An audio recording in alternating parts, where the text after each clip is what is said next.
I would like to call the business meeting of the Portland Board of Public Education to order. It is Tuesday, September 10th, 2024. We're meeting in a hybrid format tonight. Board members Opperman and Bilyeu are joining us tonight online. Dr. Warren, will you please call the roll? Member Ali? Here. Member Bilyeu? Here. Vice Chair Bondo? Présente. Member Bryden? Here. Member Figdor? Here. Member Grant? Here. Member Knorr? Here. Member Opperman? Here. Oh, there she is. Hi. Hi.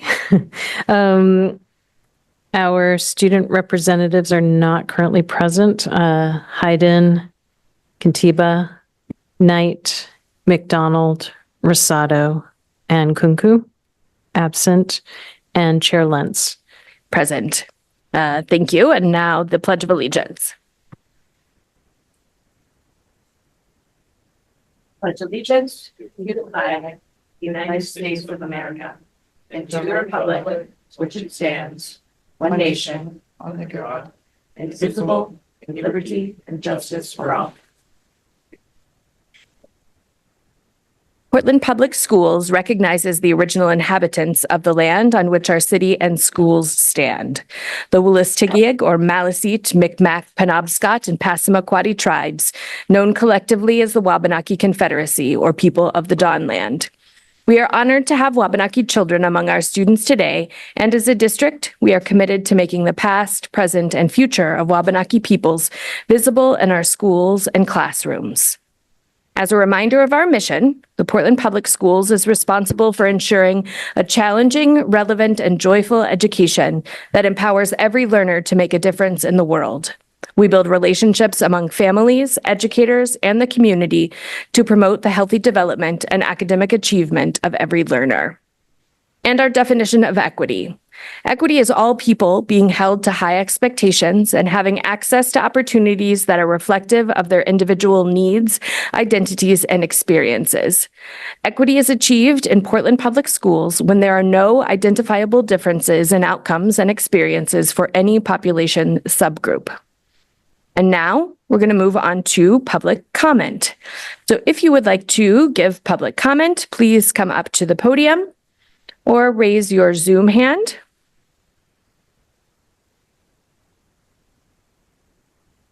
Okay, so as a reminder about public comment, members of the public may speak on any subject directly related to the operations of the schools, except for personnel matters or complaints concerning specific employees or students, which shall be addressed through established policies and procedures. If an item is on the agenda, please use the public comment time associated with that item. Comments are limited to three minutes or 6 minutes for individuals using an interpreter to make their comment. Individuals may not relinquish a portion of their allotted time to another speaker. The board may not respond to comments, and please refrain from responding in the audience. Speakers must refrain from engaging in disruptive conduct, including, but not limited to, vulgar and/or obscene language, threatening others using words or by other actions, using pejorative or discriminatory language with reference to a person or a group on the basis of their religion, ethnicity, nationality, race, color, descent, gender, or other identity factor, making defamatory comments, exceeding the allotted time limits, talking over or interrupting others, offering repetitive comments, and offering comment on matters unrelated to the school district's programs, policies, or operations. I will stop any public comment that is contrary to these rules. Please begin by introducing yourself with your name and address, and then we'll alternate between Zoom and in person if needed. I'll keep the time and we'll raise a yellow folder indicating you have 30 seconds remaining and a red folder signifying the end of your time. If you get to the end of your time and you would like to request more, you may do so. So with that, please come on up to the microphone. Hey, Jen Cooper, EdTech Union President. I'd like to start with a thank you to all of you who were here and able to attend Tuesday's school board meeting last week and those that are here tonight. We appreciate the collaborative and constructive negotiations that we've had to this point, and we remain committed to reaching a fair agreement that recognizes the hard work that our student-facing ed techs do each and every day in the classrooms throughout PPS. After last week's school board meeting, management was willing to come to the table to talk about non-salary items. We were able to come to tentative agreements on many of them. What that means is that the union and the districts have agreed to certain articles, and we have drafted documentation of those agreements. Once we ratify our contract, they will go into effect. It's a great first step in this process to move us towards a new contract. Even with TAs on many articles in our contract, we're still miles apart on salary. But we will continue to move forward to fact finding. We'll continue to fight for what we think are fair wages for you all. And now I'll pass the mic on to my Vice President, Shana Butner. Hi there, Shana Blattner. Oops, nice job. Shana Blattner, Vice President for the Ed Tech Union and longtime Portland resident. So I'd like to talk about value. I looked it up, and the definition of value is to estimate the monetary worth of, to have a high opinion of, and to consider someone or something to be important or beneficial. So I believe that you can all see how we benefit the district, but I'm not certain how you see the value of the work that we do. We're flexible. We do a multitude of jobs, and we're a cheap, low cost, kind of like a no brand box of elbow macaroni that you're going to find at Shaw's. A no brand box of elbow macaroni is a cheap staple. It goes a long way, and it allows you to feed your family, unlike our paychecks. So when you say that you value us, you're saying that we are a value to you because you categorize us as cheap labor. Your words are cheap. So please stop saying that you value us. We do not believe you, and we won't believe you until we see a living wage. Thank you.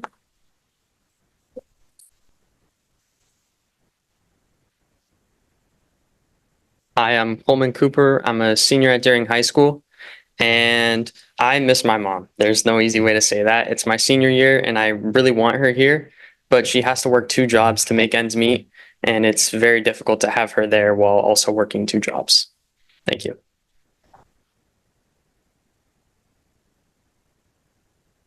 And I'm just going to ask everyone in the audience to refrain from clapping or any reaction after remarks, please. Go ahead. My name is Jane Sawtell. I'm reading this note on behalf of my husband, Mike Quinn, because he's working at a high school sporting event right now. We both live at 339 Ludlow Street here in Portland. My name is Mike Quinn, and I was an educator in the Portland Public Schools for 30 years. The first 2 years I was an ed tech, and the last 28 I was a special education teacher for the highest risk students in Portland at locations like Prep, West School, and the Bayside Day Treatment Program. I had the privilege of working with some truly incredible ed techs during these 3 decades. In fact, a number of them became teachers, and at least one is here tonight. Although no official records are kept of these transition stats, during my tenure, more ed techs became teachers than any other lead teacher. I had a crash course for ed techs. If you were willing to instruct independently, prepare curriculum, and develop a confident, natural rapport with students, I would strongly recommend you for a teacher in 2 or 3 years. Often there were conditional certificates involved with simultaneous special ed courses at a local college. I was not so worried about the ed techs on this teacher track. I was very concerned with ed techs who were interested in staying in ed tech for a long time. These individuals were truly gifted at engaging with the most difficult students, often as well as the more experienced licensed teachers. Back then, the ed techs weren't paid enough either. Alas, I lost many of those pros to other professions, including restaurants, banking, waterfront, and insurance. Some ed techs stayed because they loved kids and were able to fit in their educator role with another job or 2. For the sake of argument, let's call one Mr. Smith. When our computer system lost a great deal of required records, EdTech Mr. Smith, a genius accountant by trade, recreated these records using backup paper files. 95% due to his efforts, we passed a major state inspection, and that above and beyond effort was very common among people in his position. Retention of long-term ed techs is a make or break proposition for Portland Public Schools. To develop instructional depth, IEP compliance, quality student engagement, and dedicated teaching teams, you have to have top-notch ed techs. Students are the first souls to notice that their favorite ed techs aren't there anymore. Please retain these vital ed tech professionals, Portland. Show them the money. They richly deserve a long overdue contract. Thank you.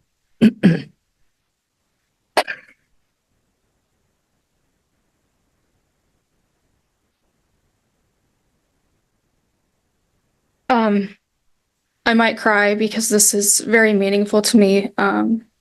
So I'll just go. Hi, my name is Amelia Clancy. I'm a Portland resident and PPS employee. I'm here to speak about the EdTech contract negotiations. First, I want to thank you for returning to negotiations and finding agreements on Articles 8, 11, and 14. All of these are great steps to help increase the PPS to decrease turnover and protect staff. Just 2 weeks ago, we gathered at Merrill Auditorium to talk about the new strategic plan, which has 4 focus areas, one being people. The 2024-25 focus is refine and implement a shared vision for a strong and inclusive staff culture where staff are valued, affirmed, effective, and supportive. We're telling you that for ed techs to feel these things and be supported, you need to increase their pay. I know you all already have the data about this topic. You already know the cost of living and what you pay ed techs. That said, I'm going to give you a couple data points to demonstrate the day-to-day impact of your choice to not pay a livable wage. One PPS employee is a single parent of 3 with 10 years of service. Monthly take home is $3,100. Mortgage is $2,300. I did the math. They have $800 for all their other bills. The USDA recommends a thrifty monthly food budget of $967. At the first pay of the year, an employee pocketed $0 after insurance and taxes. No money for bills. An employee with 17 years of service, monthly take home is $2,600. Mortgage is $1,400. Student loans are $500, and they commute 50 miles a day for about $300, leaving $600 for everything else. All of these people work multiple jobs. Many of them are here tonight. And just a reminder, this is not year-round, and vacation days are not always paid.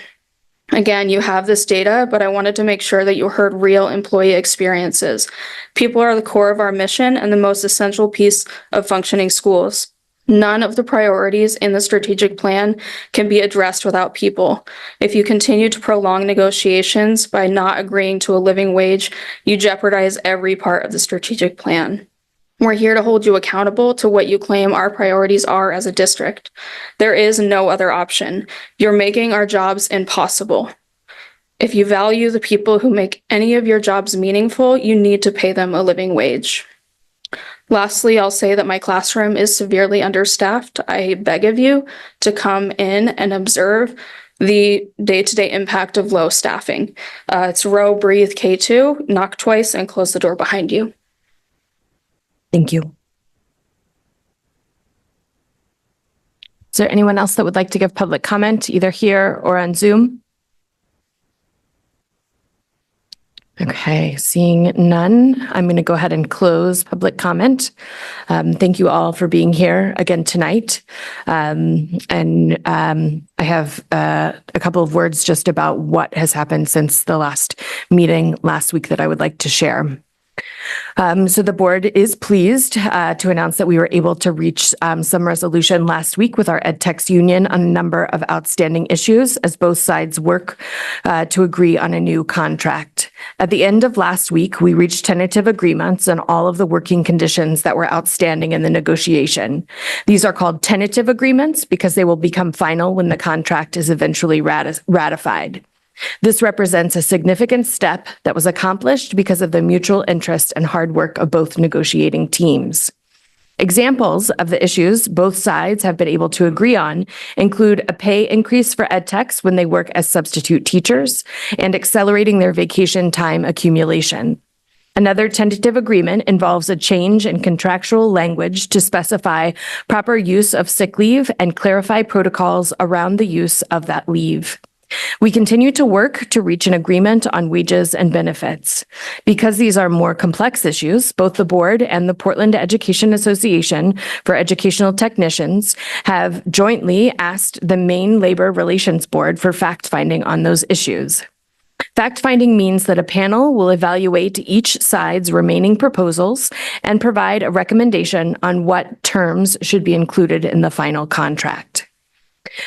We incredibly value our ed techs and the important work that they do. We appreciate the collegial way negotiations have been proceeding and are glad we have reached common ground on many of these issues. We have faith that the fact-finding process going forward will enable both sides to agree on fair and equitable wages and benefits, and we look forward to reaching a final settlement as soon as possible. So with that, I'm going to turn it over to the superintendent, but before I do, I just wanted to congratulate everyone on great first days. I saw so many pictures of kindergartners and preschoolers on Thursday, and we get to have a great presentation from the transportation department last night and the finance committee, and just heard really incredible things that have been done in that department to make sure that our students are getting to and from where they need to be safely and with so much thought and intention. So just thank you to all of you who made first days possible, and especially to the transportation department for really doing an excellent job. All you. Thank you, Chair. Just would like to echo, over the last week and a day, I've had the opportunity to, at this point now, step foot in all of our mainland schools, and we'll be out visiting the islands over the next couple of weeks. And I've just been really pleasantly surprise is the wrong term, but I can't think of another term at the tip of my tongue. Just really, pleasantly surprised with the welcome that students have had this year, and the strong start that our schools have had, just welcoming students back, and the teachers are doing at the beginning of the year. It just seems like a really strong start, both on the operations and on the academic side, as well as on the field and on the golf course. I actually came right before this meeting from our golf course, where Portland and Deering were in a pitted match on the golf course. And if anybody had an opportunity last Friday, we had a spirited soccer game between our Portland and our Deering soccer game, our boys soccer teams. I don't know if you were there. Were you there, Anya? I don't know if you're ready to talk about it. Do you have an opinion about whether or not it went over the line? That I won't dispute. Well, I will tell you that Deering is pretty adamant that it did not go over the line. Portland is convinced that it was very clearly over the line, even thinks that it touched the net in the back. But just a great start to the school year all around. And so just thank you to everybody for that work. I'm going to actually start with a video that captures the great work that our pre-K and our kinder community has done with a video that captured it at Reiki. And so, Greg, if you want to start with that video, and then I'll kick into the rest of the presentation.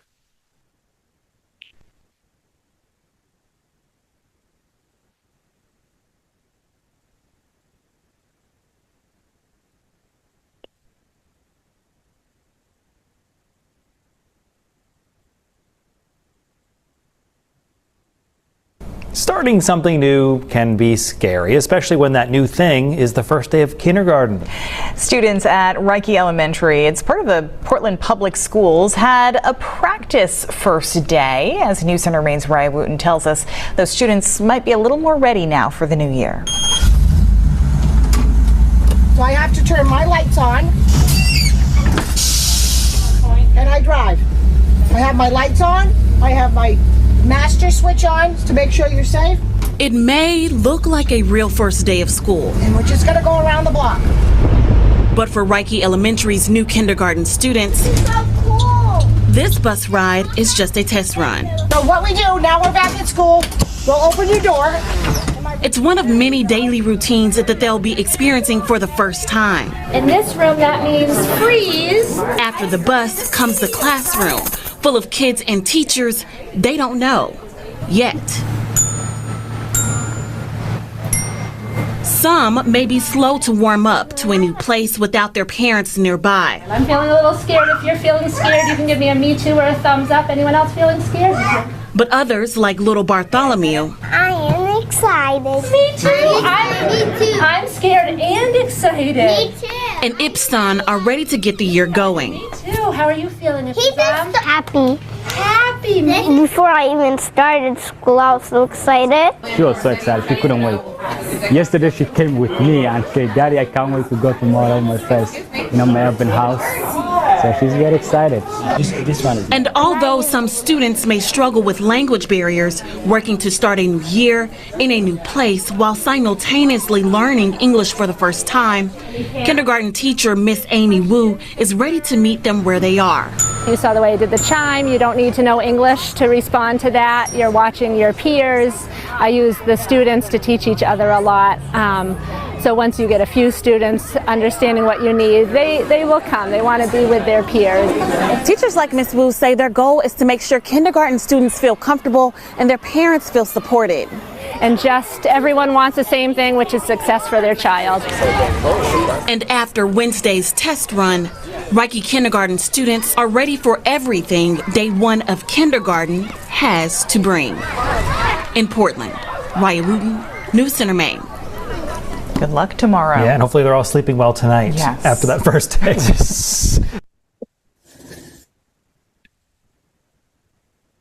Thank you, Greg. I had the opportunity to actually be in Reiki that next day, and I can tell you that the kids slept well. They were ready for school that first day, and I had the opportunity to step into kindergarten, and they were ready to go. And it was very exciting to be there. And just a big credit to the Reiki team and to the other schools that sort of did that work to really think about how do we set up our students for success. But whether it was at Reiki or East End or any of our elementary schools, if you stepped in, you would have seen kindergarten and pre-K students really ready to learn and to engage even on the first day. One of the things you actually saw in that video that I wanted to highlight and sort of like also served as a good segue here is you saw bus practice.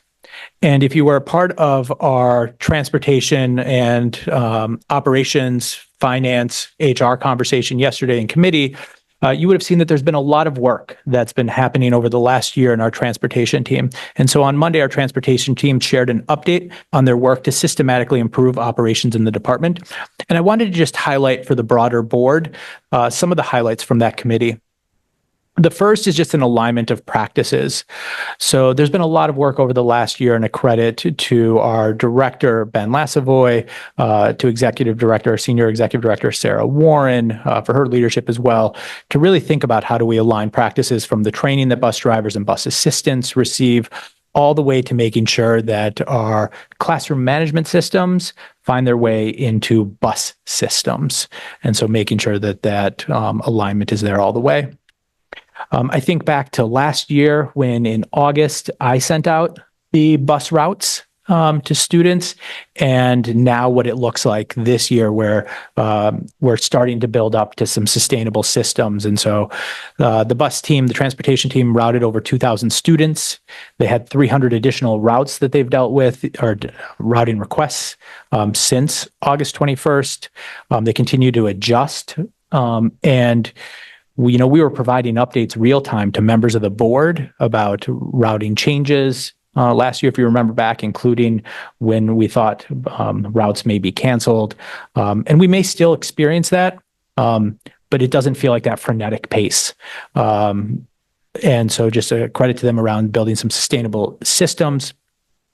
The third piece is this was a case where when we talked about budget, we talked about making some strategic investments here. So we had some staffing changes, which were increases in staffing that have allowed us to actually see not only some increased efficiencies, but also reduced reliance on vendors and contractors.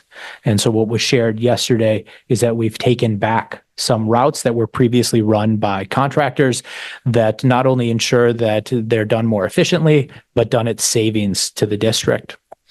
And then the fourth is this often goes unheralded, but the transportation team not only makes sure that kids get to and from school safely, but they do a number of things during the day that people just don't even know. So I just want to highlight for a minute our middle school and high school athletic trips. They make sure that they happen. They run during the day, during the school day, runs for our specialized programs, Learning Works for after school activities.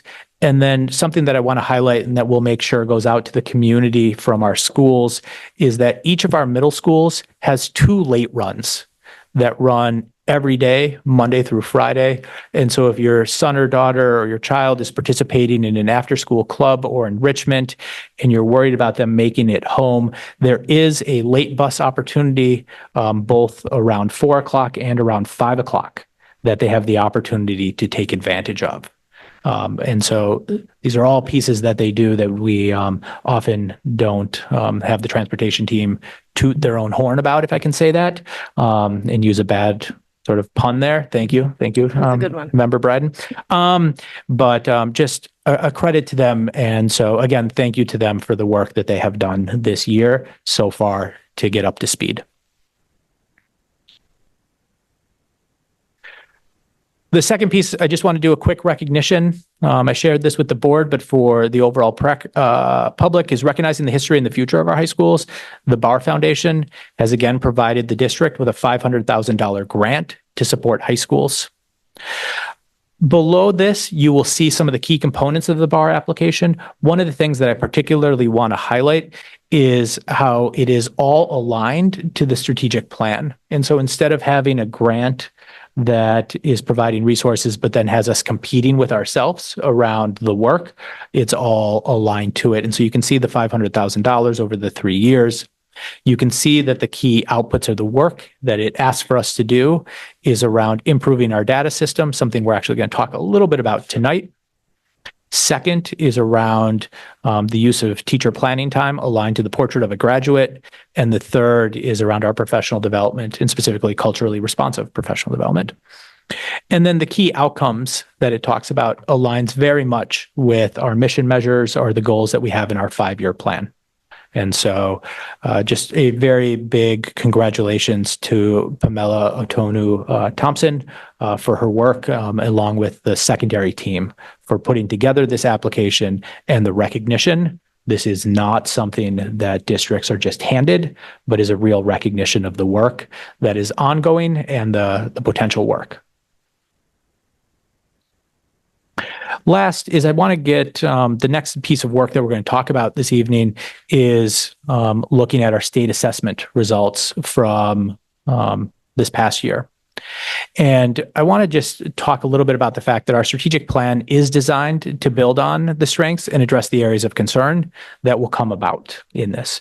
So this past year, we as a committee of 10, along with community engagement, along with staff engagement, spent this past year really thinking about how are we going to improve the district.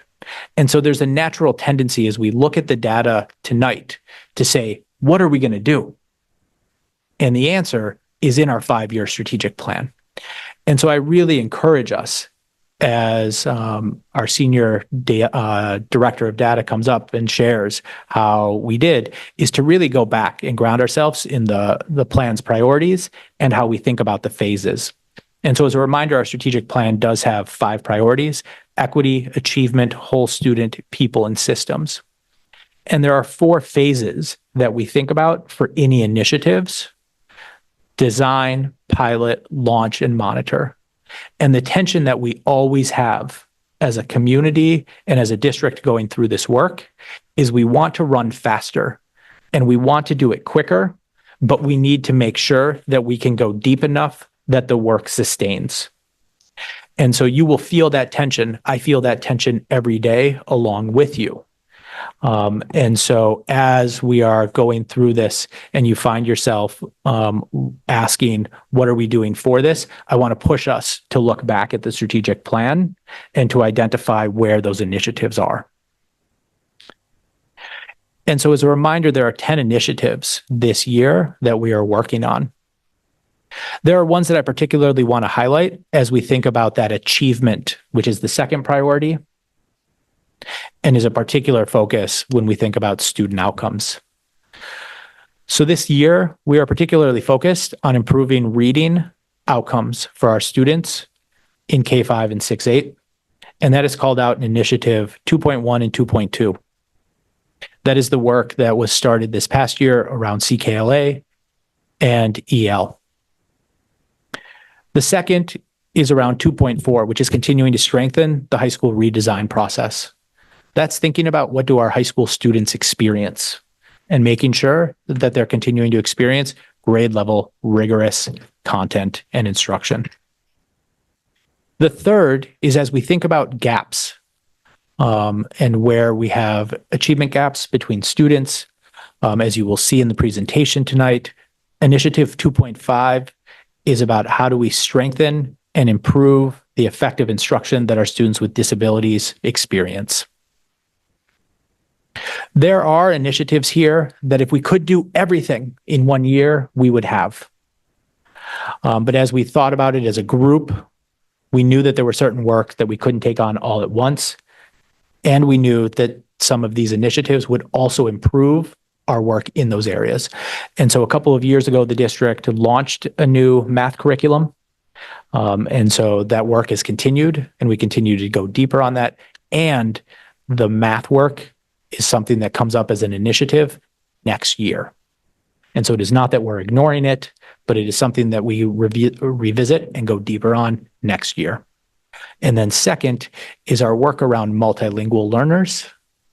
One, it will be enhanced and improved through our work in initiatives 2.1 and 2.2, because exposing students to grade level, high quality literacy instruction supports. And then second, our work that already exists around the LAU plan continues, but it'll again be revisited and go deeper next year.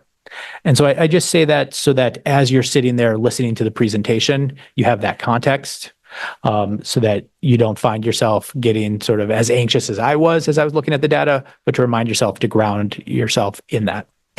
You will also have opportunities as you're looking at the data to see moments of celebration and pieces where real achievement has happened, as this is the second year of the test. And so we don't have a huge arc of data at which to look at, but we are limited to only being able to look at 1 year versus another, which is very limiting for being able to see. And Haley will talk about other pieces of limiting in terms of looking at different cohorts, et cetera. And so I provide caution as this because I'm by nature a very competitive person and always want to see things go up, up, up. And it is hard to compare one data point to another when those are just the limiting pieces on it. And so I just want to share that before we start that presentation. Those are my comments tonight, Chair. I'll pass it back to you. Thank you. Yes, go ahead. Vice Chair Bando has a question. Go ahead. Yeah. Thank you, Superintendent, for the presentation. I just get a note in my couple of months ago when Dr. Valenzuela, she presented the Maquinovento report for some of our students leaving the district. So I wonder, are we still providing transportation for them? If yes, how things went for the first time? I just wonder. So we are still providing. In fact, there's a couple of changes that happened in terms of how we're transporting students that may impact them, but maybe Dr. Warren, you can talk through transportation for McKinney-Vento students overall. Yeah, so we are transporting students. That is one of our obligations under the McKinney-Vento Act, not for every single student. So there's a conversation that's had with every family around what's in the best interest of the student. So whether they stay in what's called the school of origin, or if they go to the new school in the neighborhood where they've moved to.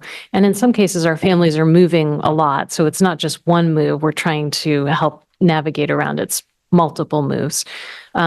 So once that decision is made, if they need transportation to get back to the school of origin, then they would be transported there. We actually had a long meeting today to talk through McKinney-Vento transportation because one of the other things that we have to figure out is how we work together with districts in the surrounding area. We have some students that may be living in Portland who go out to other towns, and then there are students living in other places coming to our schools. So we have to collaborate with those other districts to make sure that the students get to and from school in each direction. So I just want to get clarification. Is this something happen? We already get some student, or we still working? Is on process?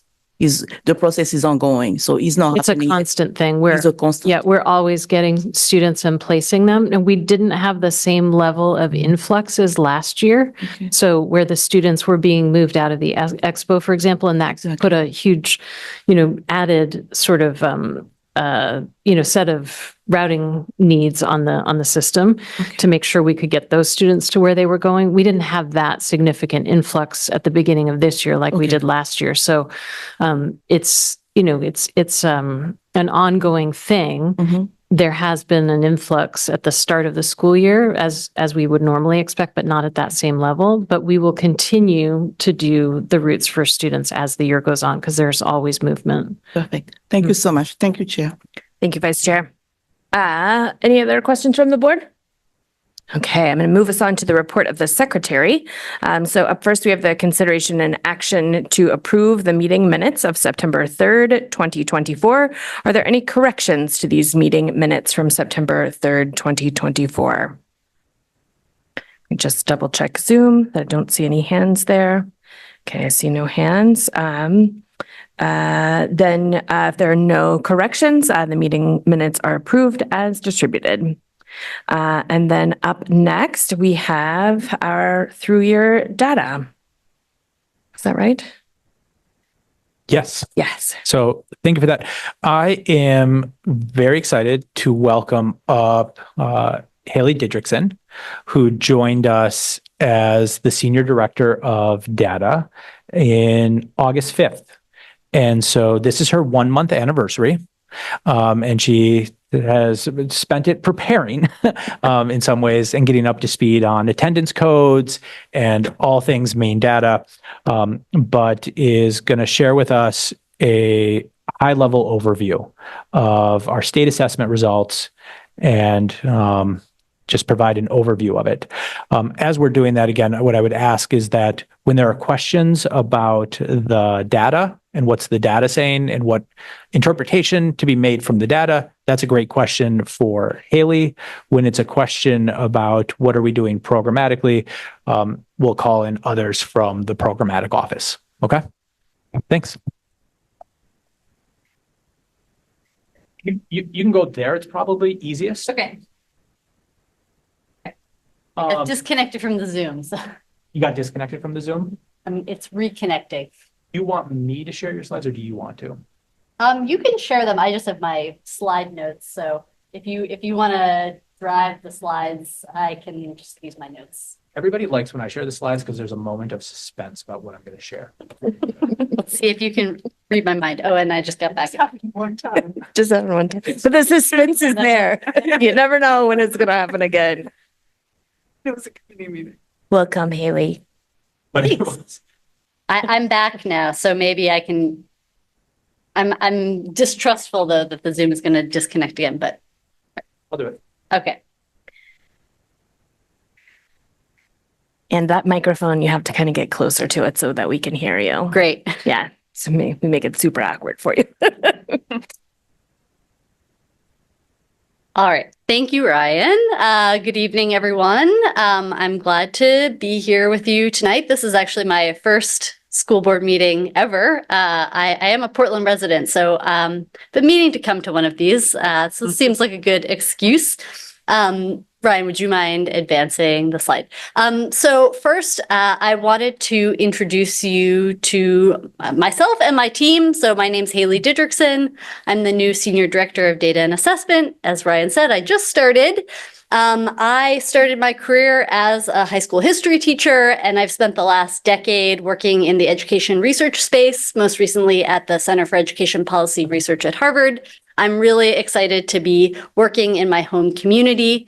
And all the data that I am sharing with you today and going forward, I would not be able to share with you without my fantastic team. We may have a small N, but we are mighty. So you'll see Matt, Zach, Becky, Mike, and Jeff, who crunch the numbers behind the scenes. So I wanted to frame this conversation with the objectives for tonight. So I'll have Ryan advance. So the first goal is really to just ground our conversation about the strategic plan in data. And this is just a slice of data, but an important starting point. I want to also provide a brief overview about some of the work that the data team will be taking on in the year ahead.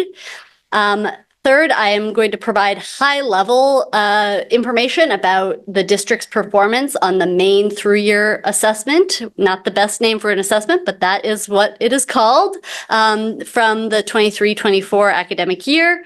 We will look at a comparison of the only other year that data exists for, comparing to the previous year, as well as just reflect on overall patterns that are starting to emerge in the data to identify strengths and areas for growth related to reading and mathematics. So I want to start with the strategic plan to sort of make sure that we are always orienting ourselves to that vision as we think about these data.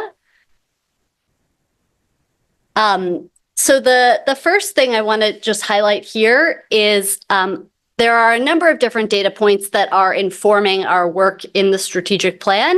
The two ones that are most relevant for tonight, Ryan, are related to the percent of students who are proficient in ELA and the percent of students who are proficient in math.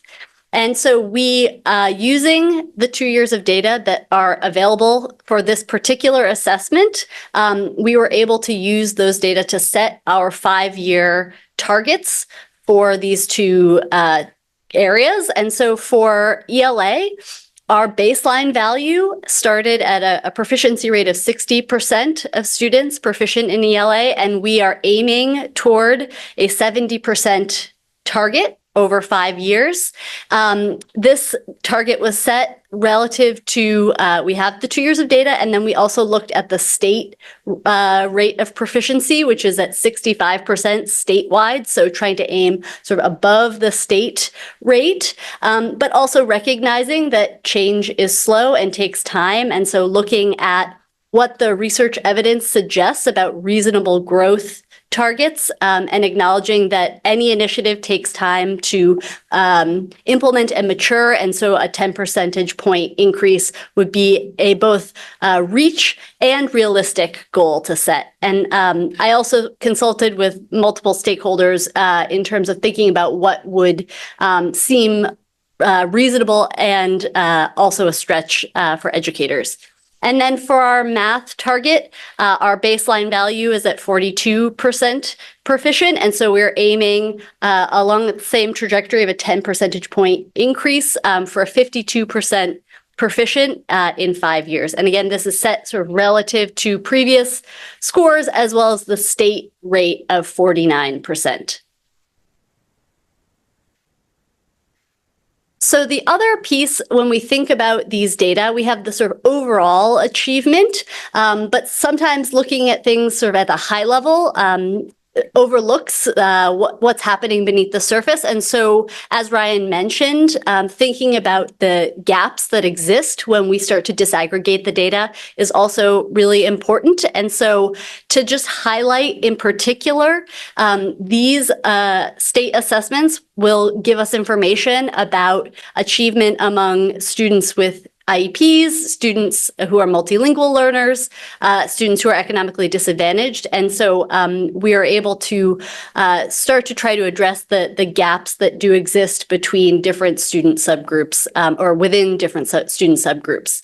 And our overall target for those subgroups is really focusing on closing the gap. So not only are we hoping to see sort of overall growth, but also a decrease in the gap that exists between different student groups.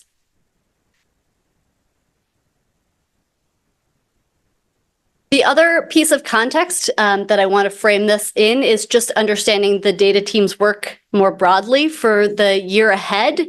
As Ryan mentioned, there's a lot of pieces in our strategic plan, and we can't do all the things all at once. So we are embarking on a one-year process of building out and designing a data infrastructure and a data dashboard that will allow us to more intentionally and strategically use data to inform our decision making as a district. And so we are starting 5.1 among the strategic initiatives this year, and we'll be excited to share more with you over the course of the year as that work progresses. But just a quick little preview of what is to come for Strategic Initiative 5.1. So as I mentioned, we are building out a data dashboard platform that we will be excited to roll out across the district. We have selected PowerSchool Analytics and Insights. It integrates with our existing data infrastructure. And what is most exciting about this particular platform is its ability to integrate multiple data systems into a consolidated platform. This will allow us to do more sophisticated data visualizations, look across different data sets, and understand patterns in a more sophisticated way that our current infrastructure allows. We are currently working on the migration and integration into this new system. It's a slow process, but the good news is that the data team is working hard at this, and through this process, it also provides an opportunity to do some quality assurance on our data to ensure that what we are reporting is accurate. And we are anticipating rolling out this platform district-wide in summer 2025. Okay, so now I really hear the microphone here. What I'm sure you've all been eagerly awaiting is the Maine three-year assessment results from spring 2024. So before we start digging into the data itself, sorry, that was a little bit of a fake out. I want to give you a little bit of context about this particular data source. So the Maine three-year assessment is what we're sharing today is specifically the end of year data. So the Maine three-year assessment is administered in both the fall and the spring, where the fall is the baseline measure. So these data focus specifically on the spring 2024 results. The grades that are included in our results include grades 3 through 8 and the second year of high school, and the subjects tested are reading and math. And this assessment is designed specifically to align with Maine's accountability standards, the Common Core state standards. Another piece of context, as Ryan mentioned, we only have 2 years of these data, and this is because previously the state used the NWEA MAP growth assessment. This was adopted in 2020 as a stopgap emergency measure. It was never intended to be the long-term assessment solution. And so they made the shift to the Maine through year that is still administered through NWEA, but is hopefully, fingers crossed, the permanent solution on the assessment. I hope I don't jinx it by saying that. So when we think about what these data can and can't tell us, it's really important to think about sort of the value of these data and their limitations. And so, of course, as the assessment sort of context would suggest, these data do provide a measure of student achievement, and they are a snapshot of student learning and progress against established standards. They provide a really valuable resource for making comparisons across students, schools, and across student subgroups to identify strengths and weaknesses. And they're a really important tool in our toolbox for making data-driven decisions. And ideally, these data can be used in conjunction with other data sources to drive decision-making. But of course, it's important to also acknowledge the limitations of this particular data set. It is a limited scope. It only measures a narrow range of skills and knowledge. And so we need to look to other sources of information to help us understand the whole student. And the reality is that it's September and these assessments happened last spring, and it's a lagging measure, and there's a delay in the availability of data inherent in these tests. And so it does limit perhaps the types of actions that can be taken in response to the data. So as I said at the sort of top of the session, we are really going to be looking at the overall results for math and reading on this assessment, and as well as thinking about the year-over-year changes in performance from the 22-23 year to the 23-24 academic year.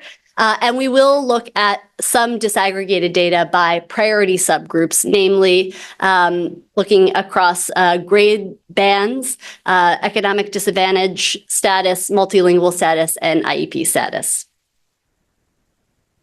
And then the other thing I just want to say, whenever I share data with folks, I am always pleasantly surprised that people usually want more, and there's always more data. There's always more data. I will happily talk to you about more data, but this is just a slice of all the data we have available, and we're really trying to highlight data that are most closely aligned with our strategic plan targets and initiatives. And there will be additional data available to educators in the district, because we also know that these data at a smaller grain size can have a lot of value for educators for the purpose of making instructional improvements. So know that there are more data available, and we sort of will strategically share with those who can act on those data. So I also want to just give a quick context setting around the tested sample. So when I say sample, I mean sort of the number of students who are in the data set that we are looking at. So as I mentioned, it's a subset of grades that are tested. And of course, the student has to be physically present to take the assessment. So you may see some slight variation between math and reading assessments where there's slightly different numbers of students that were assessed in each area.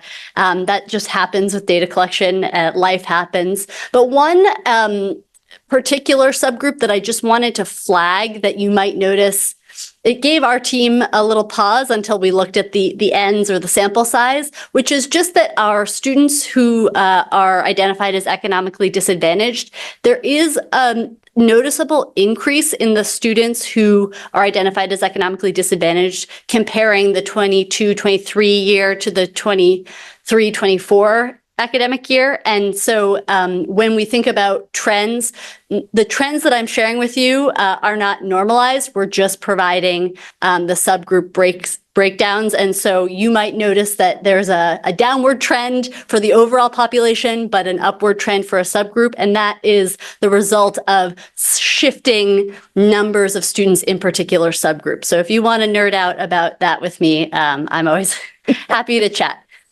So anyway, just a little disclaimer on that one.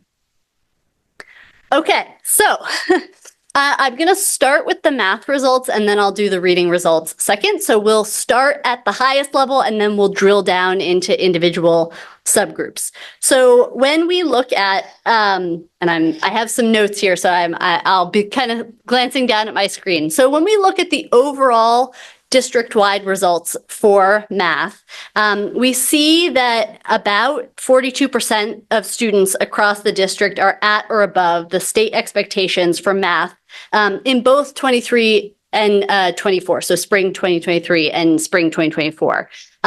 There is a very small positive change from the 23 to the 24 year, about 0.3 of a percentage point.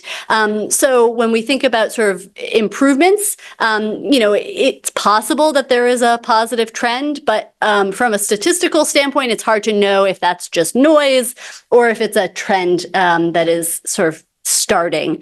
But with more data, we will eventually be able to know if this is a trend or an anomaly. But also just trying to think about, when you think about these sort of overall percentages, I started thinking a little bit about, what does this mean for the individual classroom and what they might need to do? And so if we think about our 5-year target, if we're sort of aiming to hit the target of 52%, I think it would be about 325 students would need to shift from being below expectations to at or above expectations to kind of hit that target. So it's an intimidating number, but I believe it is also an achievable one. So anyway, I thought that could kind of help frame our thinking about when we have to move this needle, what does that actually look like in practice?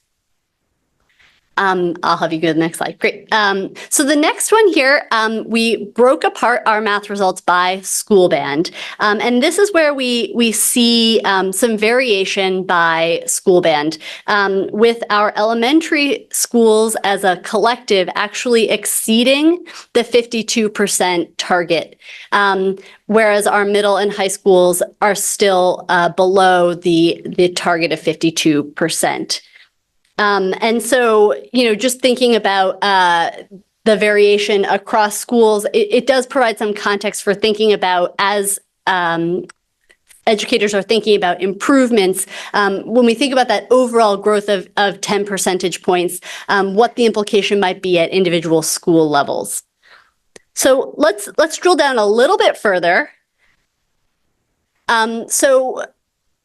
It was suggested to me that, being able to see the variation at individual schools would be helpful. I have de-identified the school names here, so you'll see schools 1 through 8. But what I think is really important to highlight as we look at this chart here is just that of the 8 elementary schools, 4 elementary schools have already met that 5-year target of 52% at or above expectations for math. But we do have 4 schools that have not yet met that target. And there is actually a 47 percentage point difference between the lowest and highest performing elementary schools, which is a pretty concerning disparity, and even among those schools that are not yet at the target, there is a lot of variation. So we see, the school 1 is about 14 percentage points away from the target compared to school 4, which is just shy of 2 percentage points from the target. So again, sort of a lot of variation within the elementary band. I'll go on to the next. So then we also break apart our middle schools here, schools 1 through 3, again, de-identified. For this, in this particular case, all 3 middle schools have not yet met the target of 52% of students at or below expectations. But there is, again, significant variation that exists sort of within these, and over a 20 percentage point difference between the lowest and highest performing school. And the distance from the target varies from 28 percentage points to about 7 percentage points. And I'm doing slides now. Oh, okay. Are you ready for the next one? And then our next one here, we have the high schools broken apart. And again, seeing the differences in achievement across these 3 schools. None of them have yet met that 52% target, but the difference between the lowest and highest performing high schools is about 20 percentage points. So as we think about sort of the variation in those, I think it's really important to think about within school band variation. Next, I'll move to economic disadvantage status.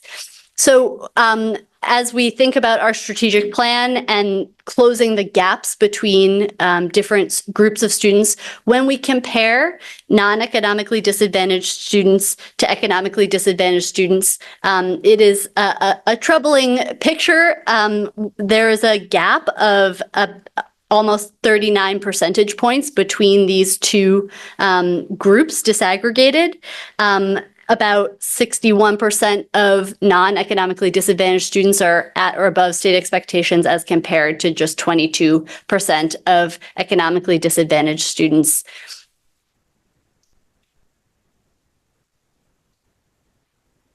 When we look at multilingual status, so a clarification on the definition, the way that these particular results are reported is a student is flagged as multilingual if they have ever been a multilingual student. So this doesn't have the nuance of the different levels within the multilingual categorization. There is sort of more detailed reporting available, but we're just sort of thinking of this as a dichotomous category. So again, in this case, we see quite a substantial gap that exists between non-multilingual students and multilingual students, a gap of about 40 percentage points. Particularly concerning to see that just 16% of multilingual students are at or above state expectations. It makes that goal of 52 percentage points seem perhaps very challenging to achieve given the amount of growth that would have to happen in a period of time. The next subgroup is looking at students with IEPs. When we compare students without IEPs to students with IEPs, there is a 24 percentage point gap between the two groups. And again, sort of concerning to think about almost 22% of students with IEPs are at or above state expectations. And then lastly, for math, we wanted to provide a race ethnicity breakdown. This isn't specifically called out in the strategic plan, but in terms of thinking about different populations that our district serves, we thought it would be important to also share this context. And so when we look across student groups, so just a caveat, the number of students in these different race ethnicity groups do vary, but so just kind of keep that in the back of your mind as you're thinking about these. But noting, for example, that American Indian or Alaska Native students are 23 percentage points below the target. Asian students are 13 percentage points below the target. Black or African American students are 34 percentage points below the target. Hispanic Latino students are 27 percentage points below the target. Students with two or more races are 8 percentage points below the target, whereas white students are 8 percentage points above the target. And so there's a 42 percentage point gap between the highest and lowest performing groups. Okay, that's math. I'm trying to go through quickly, but I haven't seen anyone raise a hand, so I'll keep. Yeah, we're trained to wait until the end before we ask questions. So keep on going. Awesome, perfect. Okay, so switching gears from math to reading. So a reminder, our 5-year target for reading is 70%. So a little bit higher target, and that's of course based on the baseline data. So when we look overall, we see that just shy of 60% of students in the district are at or above state expectations in reading in the spring of 2024. We do see a small percentage point change decreasing, comparing that to spring 2023. Again, it's hard for us to say at this point in time whether or not that's a trend or just due to noise. But it is a noticeable downward trend. Or sorry, I shouldn't say down, a downward number compared to the previous year. When we look at reading results by school band, we see similar variation to math when we compare elementary, middle, and high schools, with our elementary schools having the highest rate of students who are at or above state expectations, but still being shy of the proposed 5-year target at just about 64% of elementary students at or above state expectations. And, for our high school, seeing a much lower rate of proficiency at just 46% of students at or above state expectations. So we'll break that down a little bit further. So when we look here at the reading scores for elementary schools, the schools 1 through 8, those are not the same schools as 1 through 8 in the previous slide. So just don't try and do a one-to-one comparison. They're just anonymized, and this is really just for the purpose of seeing the pattern of variation within the school band. In this case, again, we see 4 elementary schools have already met that 70% target, and 4 schools have yet to meet that target. And there's considerable variation, not only across schools, with a 52 percentage point difference between the lowest and highest performing elementary schools, and variation from the 4 schools that have not yet met the target, 34 percentage points below the target to 6 percentage points below the target. So considerable variation even in the sort of smaller subset. When we look at middle school, we do see some variation here, a little bit less variation than what we're seeing across the elementary schools, although certainly a smaller sample size. There is a 7 percentage point difference between the highest and lowest performing middle schools. So a much tighter range for the middle schools in terms of proficiency. But again, all 3 are still below the threshold of the 70% target. And then for the high schools, similar to middle school, we do not see any of the schools yet reaching that 70% target. There is a 17 percentage point gap between the highest and lowest performing high schools, so a little bit more variation between the high schools as compared to the middle schools.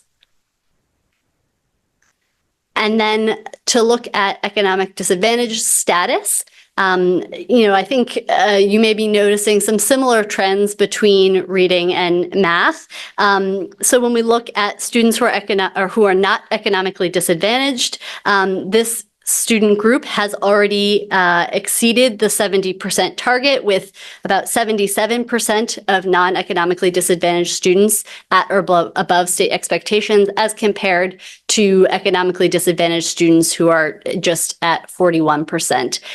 So that puts us at about a 35 percentage point gap between these groups.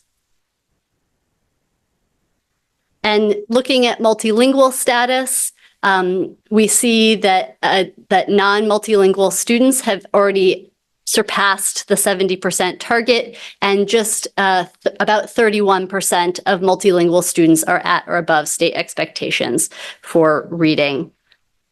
And that is a gap of about, I realize I had to update this slide. It's slight variation.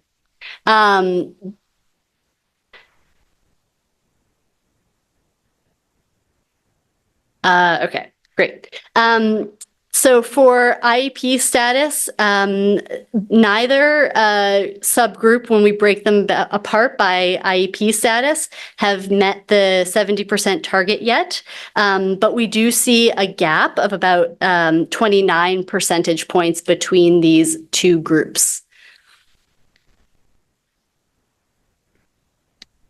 And then lastly, to share the race ethnicity breakdown, similar to math, we see almost all race ethnicity subgroups have not yet met the 5-year target, with the exception of white students. And we do see, pretty substantial gaps that exist with American Indian and Alaska Native students being 41 percentage points from the target, Asian students being 12 percentage points from the target, Black or African American students being 33 percentage points from the target, Hispanic Latino students being 27 percentage points from the target, and students of 2 or more races being 2 percentage points from the target, with white students being 6 percentage points above the target. So I think that's it for all of my slides. That was a rapid fire data dump. So are there any clarifying questions on any of the data that have been shared? Oh, beautiful. Board, if you have questions, you can raise your hand. And just a reminder, we're asking questions about the data that we're seeing, not what we're going to do about what we're seeing, because that's included in the strategic plan. So I see Board Member Opperman. We'll go to you first, and then Vice Chair Bondo next. Let's leave the slides up because I would guess that we'll reference them. So Board Member Opperman.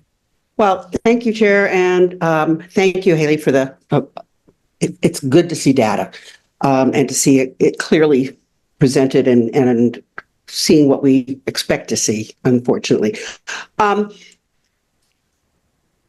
understanding that it is going to be a full year before we see the results of the coming test, the effect of this year's movement.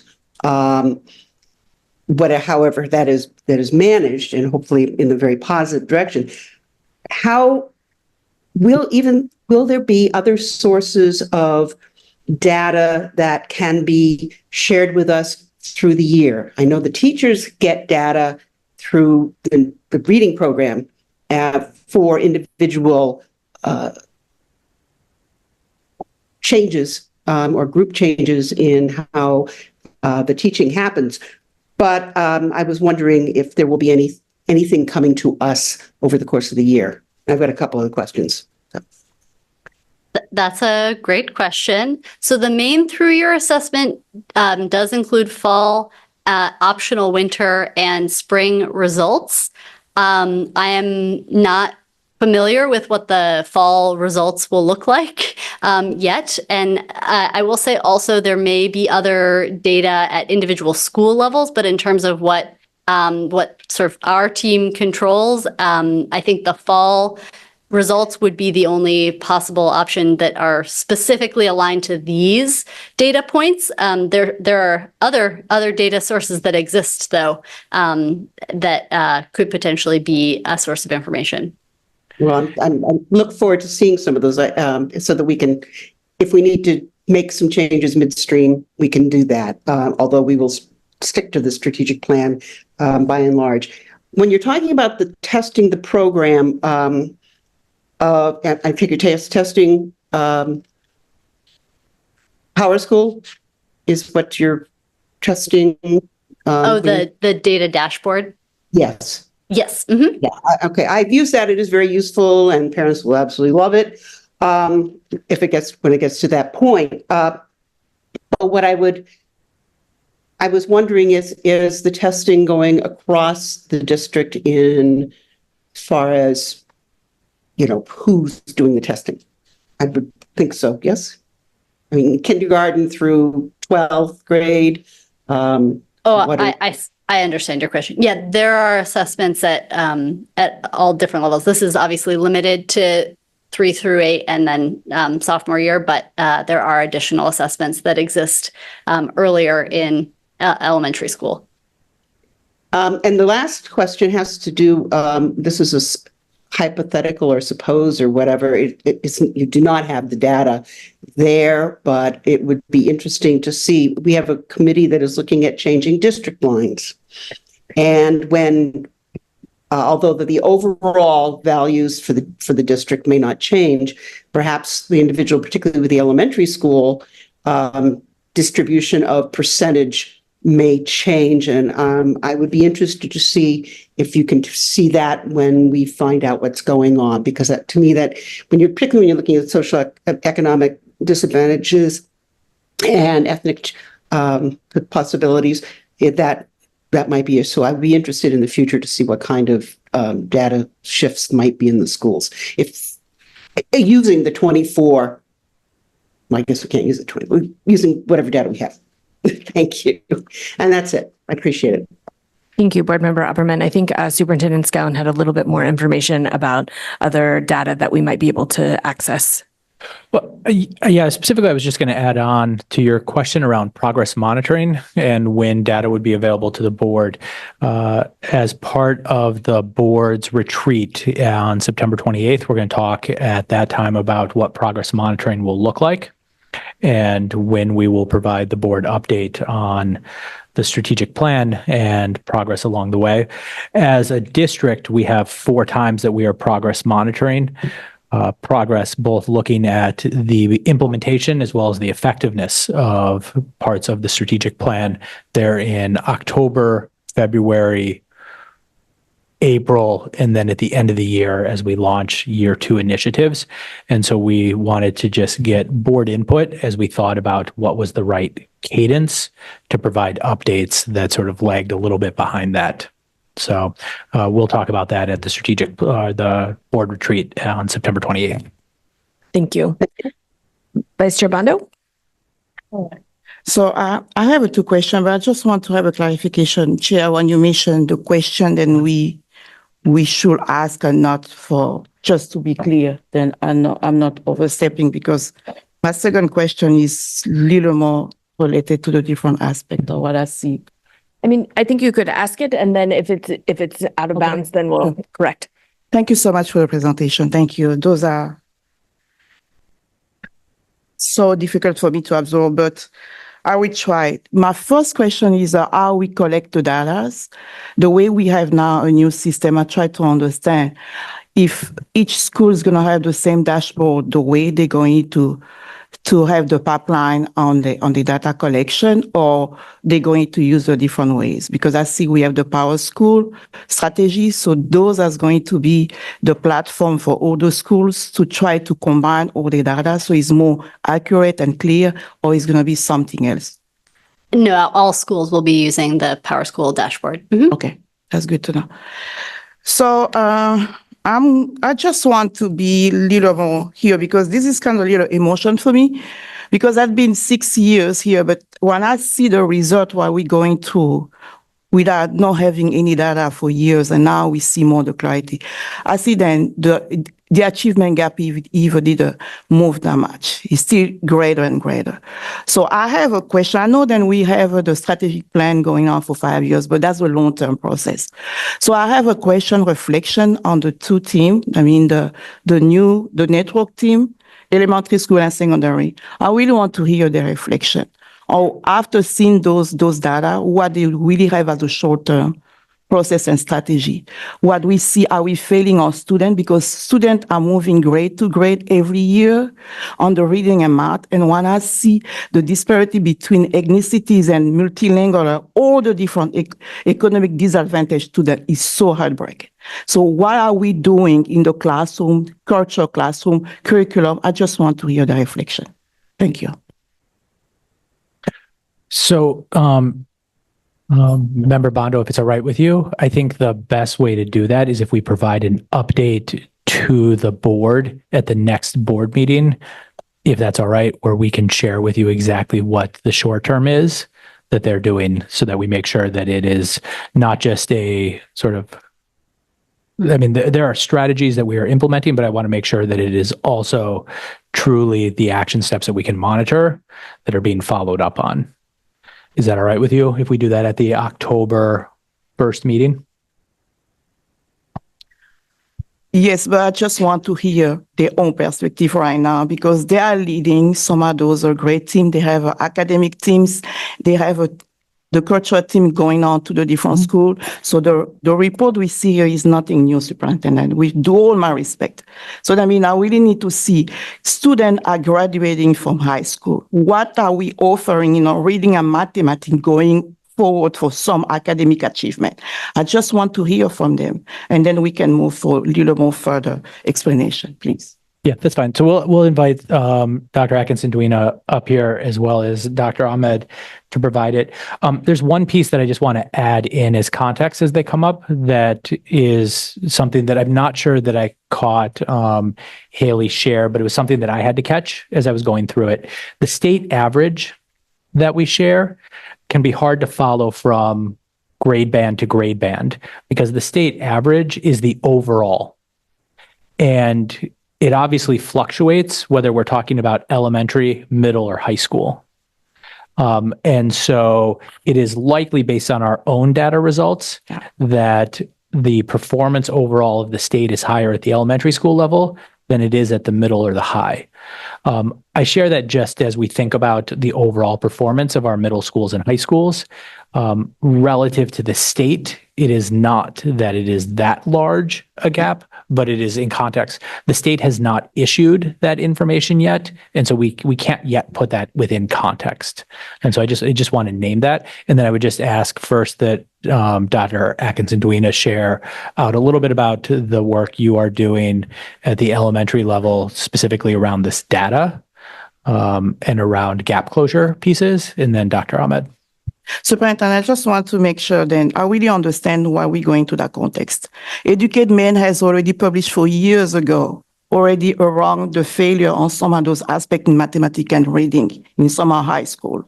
And we see the reflection on most of those community college, how our students been on probation because they cannot succeed on some of those academic level. So I mean, everything I see here, I really understand the concept, but I just want to see how we're moving with the strategic plan for 5 years, just a little bit of the reflection of the network team on what we're doing right now on the small strategy, on the short-term strategy. Yeah, agreed. That's why we're going to ask them. Thank you. I'm just going to start by saying every time I look at these assessments and these numbers, I remember that there are actual students on the other end of that. And so if those students aren't performing where we think that they can achieve where we'd like to see them, then I think that causes, leads to some real deep reflection in the work that we're doing. So I just want to say that, whenever I look at the differences in achievement between our multilingual students, between our students who do not have the economic advantages that other students have, or between our students who have IEPs, those are all things that we really consider deeply. So I just want to start there. That said, I think the work that the elementary school leaders are doing now and the elementary schools are doing around implementing a high quality core curriculum is the right move. And I'm excited that I think that we're seeing some of the results from that, even from the math core curriculum, and just as we begin, to dig deeper into the ELA core curriculum. So I want to say that. These test results, just like they're new for you, right? Educators have also had the experience of in recent years of having to deal with new assessments at the state level. So we are also learning to use them better. The principals and I held a more informal session with Haley this summer to dig into and start to understand those data. We have also started to talk with instructional coaches and share with principals about how they can bring this data to current teams so that current teams get to see, make sure that the current teams are also looking at the scores that their students that they have this year, what they received on the test in the spring. So that's kind of where like we're starting with that. So I would say that, that's that. I also our priority, as you know, is really around ELA and the CKLA implementation. So we continue to focus on that, but we are making sure that we are paying attention to this data, which I think is, it's important. And the way that we have developed the strategic plan to have us look more at the data and to hold us more accountable is helpful for us all. So I'll just start there and let Dr. Ahmed go. Thank you. And yes, I agree with you. It is sad to see our own students who graduate our schools that cannot access, or some of them have difficulties with after high school. And what we're doing now, and actually tomorrow, we will be talking in the arc of the work and with the curriculum committee, policy and curriculum committee, about the work that will be happening around the strategic plan 2.1 and 2.2. And some of the things that we are doing is like looking into not only high curriculum instruction materials, but also being really on the ground and having that practice of walkthroughs and giving the teachers feedback, as well as also look in instruction, as well as in looking into the material and rigor and grade level materials for every class. Dr. Scala and myself, we were in the middle schools. I was with every middle school, and every high school, visiting classrooms with them. And that is my schedule that we will be doing every week, visiting at least 3 to 5 classrooms in every school and giving the teachers feedback on instruction as well as in the curriculum materials. And so we,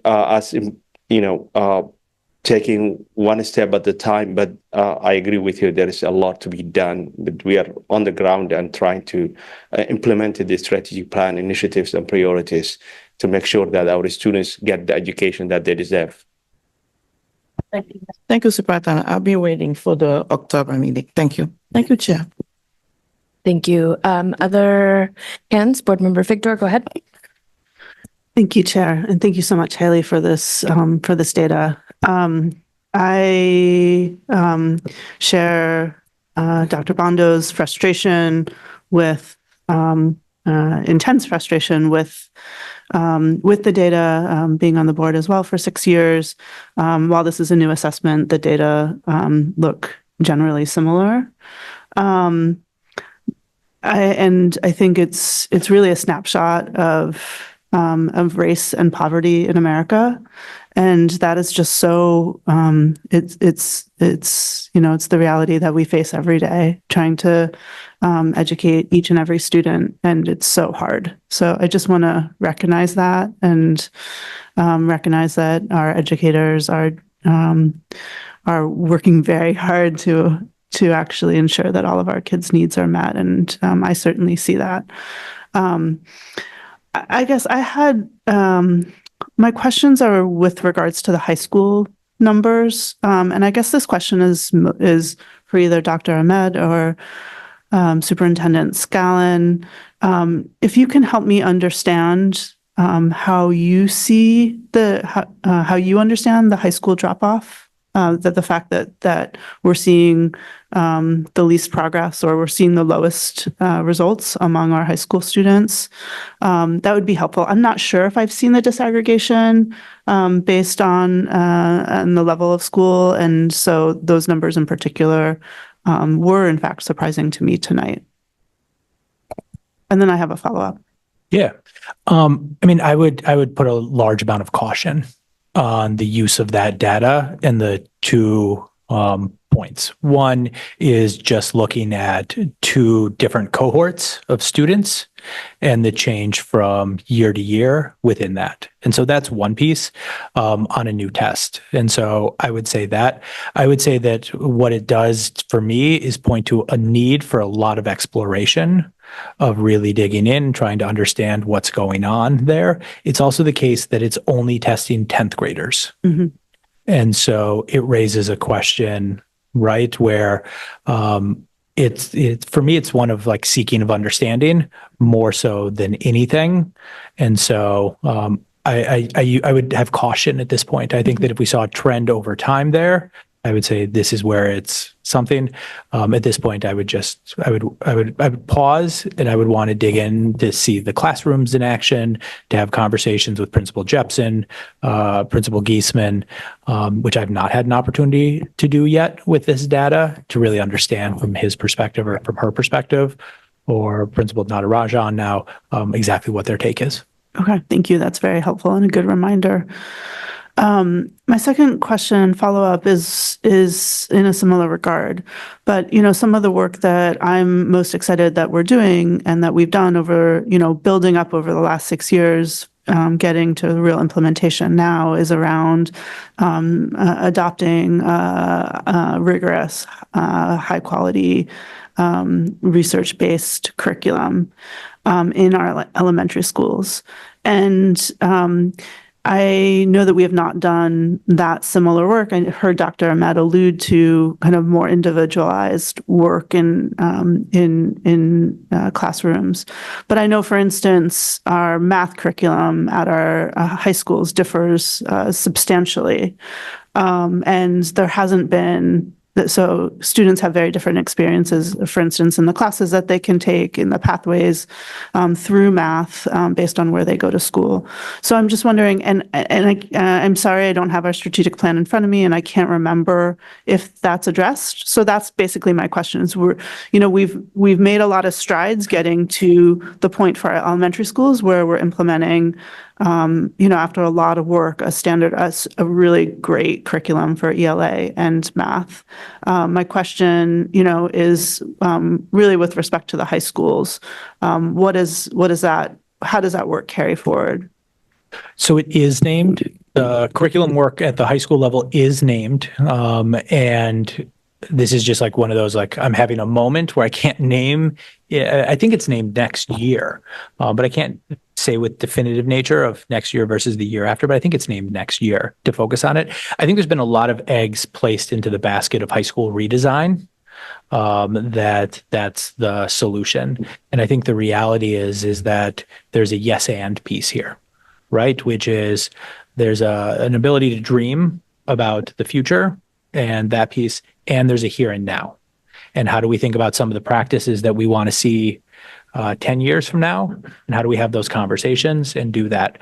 And so that is and was some of the hope and some of the work of the cross-district collaboration that was happening. And I don't think it took off at the level or the pace that we necessarily wanted it to. I mean, the reality is that most instructional walkthrough tools that you look at, they stop at the question of, are students experiencing grade level work? And if the answer is no, then the rest of the tool stops. It doesn't matter what else is happening in the classroom. And so for us, we really need to go back to a question of, because oftentimes in our high schools, it is happening, but we need to go back to digging into that work with our high school teachers, with our faculty, with our administrators, of where does it need to be the same? And where could it be different? But where are we answering that question around high quality instructional materials? And that is named in the strategic plan. I just can't remember if it's next year or not for which content. Okay, thank you so much. Board Member Bryden, go ahead. Thank you, Chair. Thank you so much for all of this information. As dispiriting as it is, I also acknowledge that that's not your fault. So I have 6 questions that I really want to ask. I'm not going to ask. I'm going to ask a question about the data. It is so compelling and so tempting to talk about, how we make it better. But I have a question about the Power School Analytics. You mentioned that it offers the opportunity to integrate with various data sources, and I'm hoping you can elaborate on that a little bit. Sure. So What it essentially does on the back end of things is it sets up a connection with our existing data system. So we use Infinite Campus as our student information system, but it also link with all of our assessments and sort of automatically port those into a centralized system. Because one of the limitations is that if we want to look, for example, at both an individual student's attendance rates and their scores on the Maine 3-year assessment, we don't have a good way to do that without doing it manually, and that's high labor requirement. So this will bring it all into a centralized place and connect on student ID. As a quick follow-up, and this is a question with a level of specificity that I apologize for in advance, but by all means, just say I don't know if you don't know. So in yesterday's Finance, Operations, and Personnel Committee meeting, one of the things that was so exciting is that the transportation team is now using the Swiss platform. I'm curious about whether that would be an example of a data source that could integrate in terms of behavior, statistics, and academic achievement and all that. Potentially, I have talked to some folks about Swiss as an option. We have to sort of prioritize which data systems get merged in first, and there's a hierarchy that exists, but Swiss is on the list of ones for consideration. So we're going to hold feedback sessions with a diverse set of stakeholders to get input about which data are most important to include in that centralized system, with the hope that over time we continue to build. Okay, thank you very much. Thank you, Chair. Beautiful. Other questions from the board? Yeah, Student Representative Hayden, go ahead. Hi. Thank you so much. That was actually shockingly easy to kind of take in. So thank you for that. You might not have this right in front of you. That's totally fine. But I'm just wondering, are the disparities between each elementary school and their districting consistent when they're compared with the data from the middle schools that align geographically with those elementary schools? That's a great research question. I don't know. But that's a question we could consider investigating. And there's a lot more we could do with these data. So I'll put that one. Cool. I just had one more. Has data about staffing numbers with emphasis on school by school disparities been considered in correlation with this math and English disparity? So we are working on staffing data. It's due to the state in October. We have not done any correlational analyses yet, but again, I think there's a lot of options for matching, especially as our data dashboard gets stood up. That's a little bit more sophisticated one, but it's not impossible. Thank you so much. Beautiful. Student Representative McDonald. Thank you, Chair. And again, thank you so much for the presentation. I kind of only really have one statistical question, and it's about why or how you guys decided on the grades to test, being 3 to 8 and only sophomore year. I'm particularly interested in why you guys decided on sophomore year, and kind of related to that, how you guys decided on those test groups and what students to test, and just ensuring that it was a truly randomized selection. Great question. So it's not a randomized selection. It's all students in the grade are expected to test. There is an option if a family opts them out, but generally try to assess every student in that grade, and it's mandated by the state, so we don't choose. Okay, awesome. And so the sophomore year thing, that's mandated by the state, you said? Okay, awesome. And just kind of one more thought that I had that's very related to the thoughts that Vice Chair Bondo had is that it just really breaks my heart to see all these disparities, and especially how far away high schools are from reaching those standards, especially when I see in the strategic plan and just hearing the future talked about a lot and how we're really focusing on that, the 5-year plan, what's coming next, all of that, when this is what's happening right now in our high schools. And it's really heartbreaking, and I see it, and Anya sees it every day. And yeah, especially when all of these statistics are super heartbreaking, and there's the teacher component too, where it's if our teachers aren't properly supported, if our ed techs aren't properly supported, how can our students be properly supported and be expected to reach any of these expectations? So I think, as was mentioned before, there's a lot of deep reflection here, in what's going on in our schools and how it's not just the students that are included in this data. It's every single person who's at the school and contributing to the student experience. So I think it's really important that we just take this very deeply into account, and maybe acknowledge that we need to focus a little more on what's happening right now, because as Vice Chair Pondo said, the students graduating isn't going to stop while we figure out how to deal with these problems. It's still going. So yeah, that's all I had to say. Thank you, Student Rep McDonald. Board Member Grant, go ahead. First, a couple what I think are quick questions and a more difficult question. First, just in a gross number, how many economically disadvantaged students do we have overall?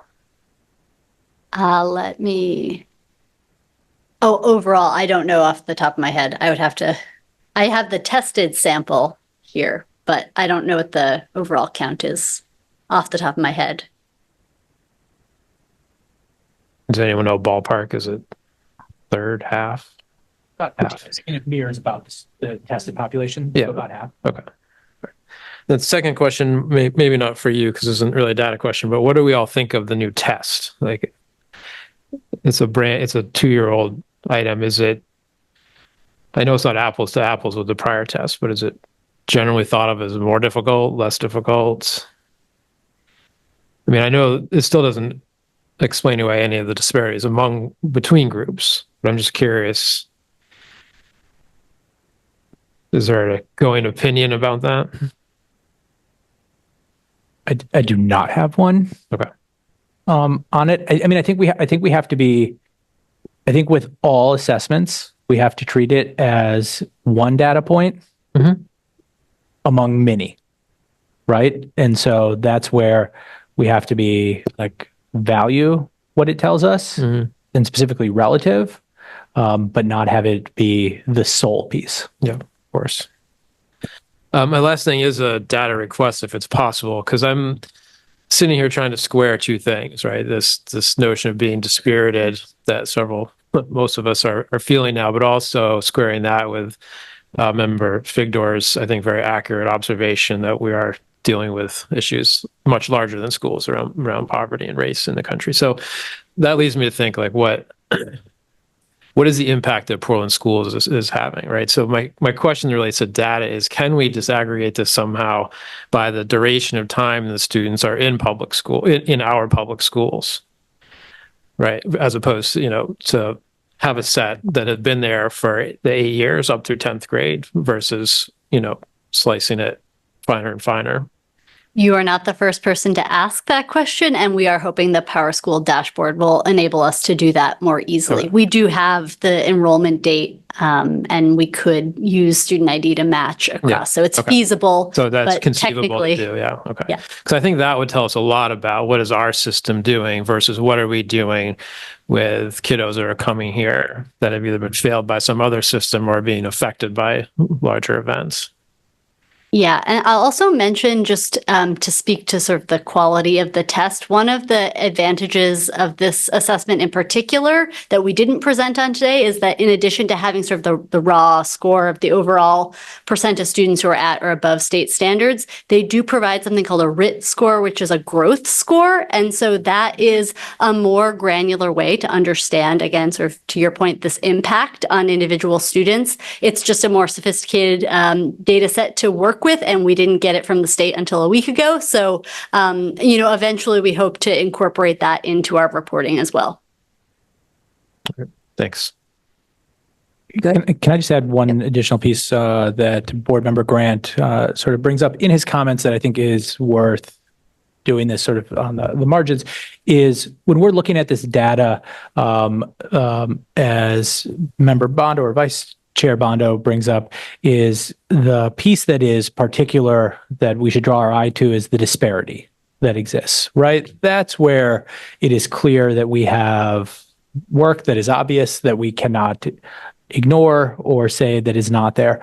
The piece, though, that we need to be also aware of is right now we're looking at this test of ourselves against ourselves from one year to the next without any other comparison except for the state line, which is an average of all kids without it broken down by grade band, et cetera. And so it'll be worthwhile to look at this again once we have more information from the state to understand how not only subgroups do, but grade bands do. So I just give caution as we think about this, as we're looking at this. Hold on one second. I'm going to make some comments and then I'm going to go back to Board Member Opperman and then Victor. I just really appreciated the way that you laid out the data. Like, I think it was really, it told a good story. It was very accessible. So I just thank you for that. I similarly get really sick to my stomach when we look at this data. And also just knowing that even in Portland, where you live can really impact your outcome at the elementary level. Like, those disparities within our elementary schools are awful. And I don't think they should be that way. And it made me really thankful that the board has, moved forward with this boundaries committee work and the middle school work as well, because I am hopeful that whatever solutions come out of that work could really impact that data. And then I just had a couple of questions. Could you define what noise is in a data set? Yes.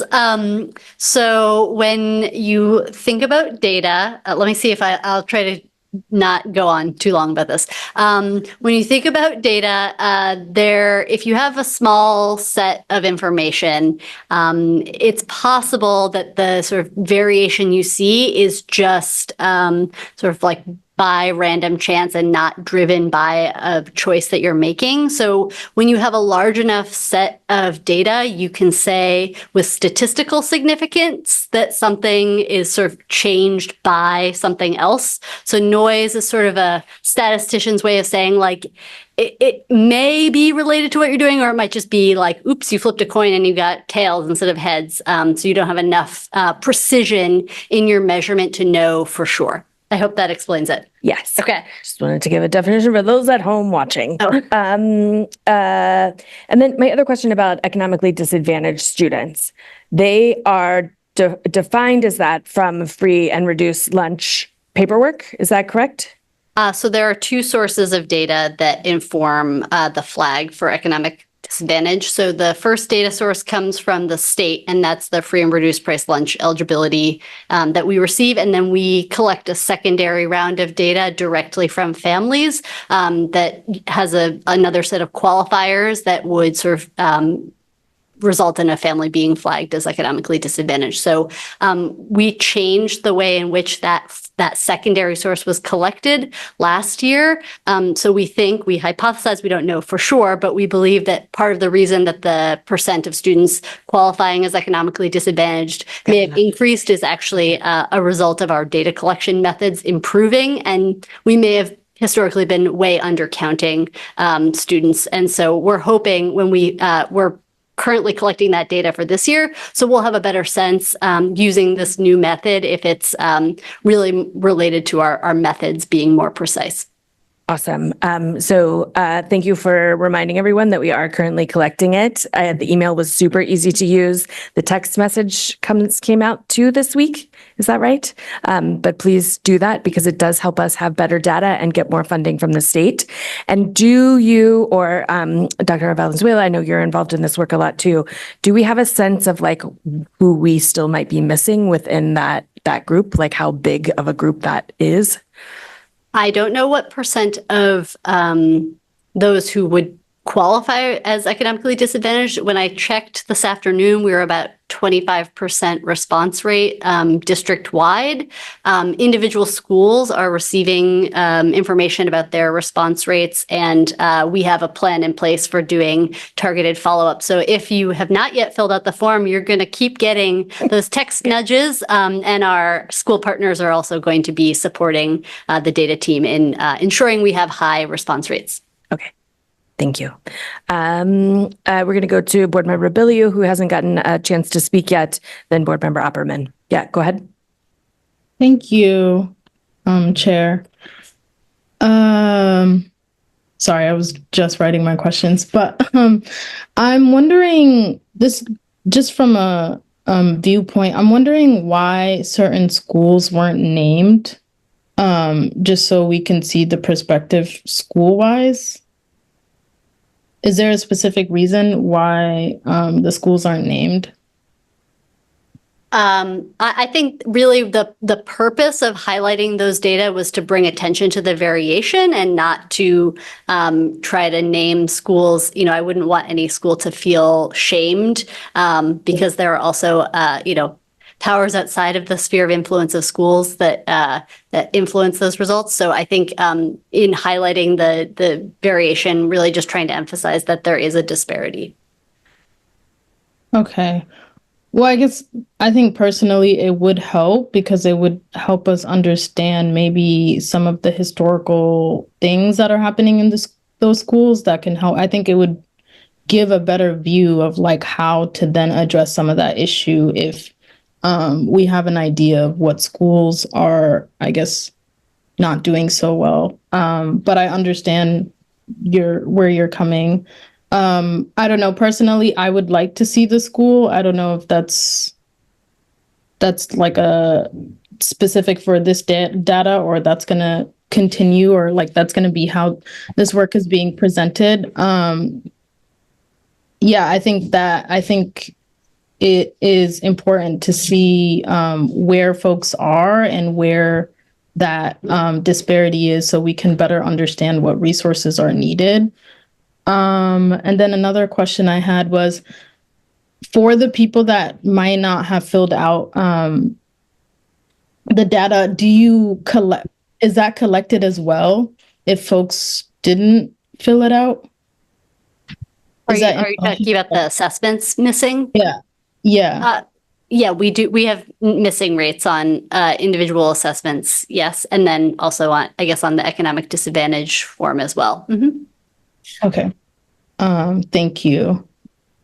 And then, I have another question, but I'm gonna let Julianne go while I wrap my head around the question I wanted to ask. Sorry. Thank you. Okay, Board Member Upperman. Thank you, Nyla, and thank you, Chair. I want to focus. I agree with student comments, and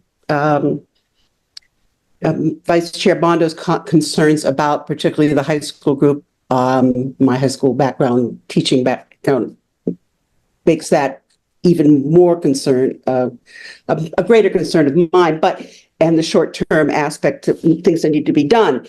But one of the things that I would make a comment on what happens, the difference from high school and then from K to 8, is that from my experience, high school teachers become very specialized with expertise in content and may not even know the data about the math of their student and each specific student, or the specific data on reading. The assumption is, from my experience, is that all that stuff was taken care of. And if it hasn't been taken care of, then, oh well. But the thing is, I would hope that the two things might happen relative to the high school data. One, that all teachers see the data of their individual students as soon as it's available, whether it's an art teacher or a French teacher or a math teacher or chemistry teacher or history teacher, that they see both the math and the English, the reading information, and that a certain kind of awareness might come about that they realize that they are also teachers of reading, writing, and mathematics. It's really hard, from my experience from going over time. I did not always feel that way, but it really, with this situation, I think is an important thing to think about. So those are my comments and concerns, hoping one, high school teachers will see the data, and two, that they will react in their teaching to that data. So be said. Thank you, Board Member Opperman. Board Member Victor, and then we'll get back to Board Member Billiou. Do you have your hand up? I just wanted to reiterate before the chair made her comments, I was thinking in a very similar way, and I know other board members mentioned it as well, but the disparities in the elementary school data by school just really bring home the importance of not only the work of the Boundaries Committee, but then the board's work to act on those recommendations. And I don't think you can look at this data without feeling, an incredible motivation to take action as a board. I understand that there are some other variables at play, but the differences are so great that I think it's. I hope it really gives the board pause, and the changing boundaries is always hard because individual people are affected, and so I hope the board, as this process moves forward, really keeps these data in mind. And thinks about the well-being of students across our district. Thank you. Board Member Abilio, and then Board Member Ali. Thank you. Yeah, and I think to Emily's point, I think that's why it would be important to know what schools or which schools some of these numbers are coming from. I was wondering, do we not have data from the past 5 years to compare this to? This assessment is new from 22-23. Okay, but we don't have similar data from past assessment to compare this to? I mean, we do have this data has been presented before, or not this data, but this disparity. I guess that's what I'm saying. Is there a capacity to compare it to the other assessments and the disparities that came up in there? Does that make sense? Yeah, I absolutely understand your question. From a data perspective, it wouldn't be appropriate to compare because they're not the same assessment. So they're not sort of measuring the same information. And oftentimes when you switch assessments, you'll see sort of drastic drops in scores that are sort of superficial related to adjusting to a new assessment. So I would recommend against comparing to previous assessments. Okay, thank you.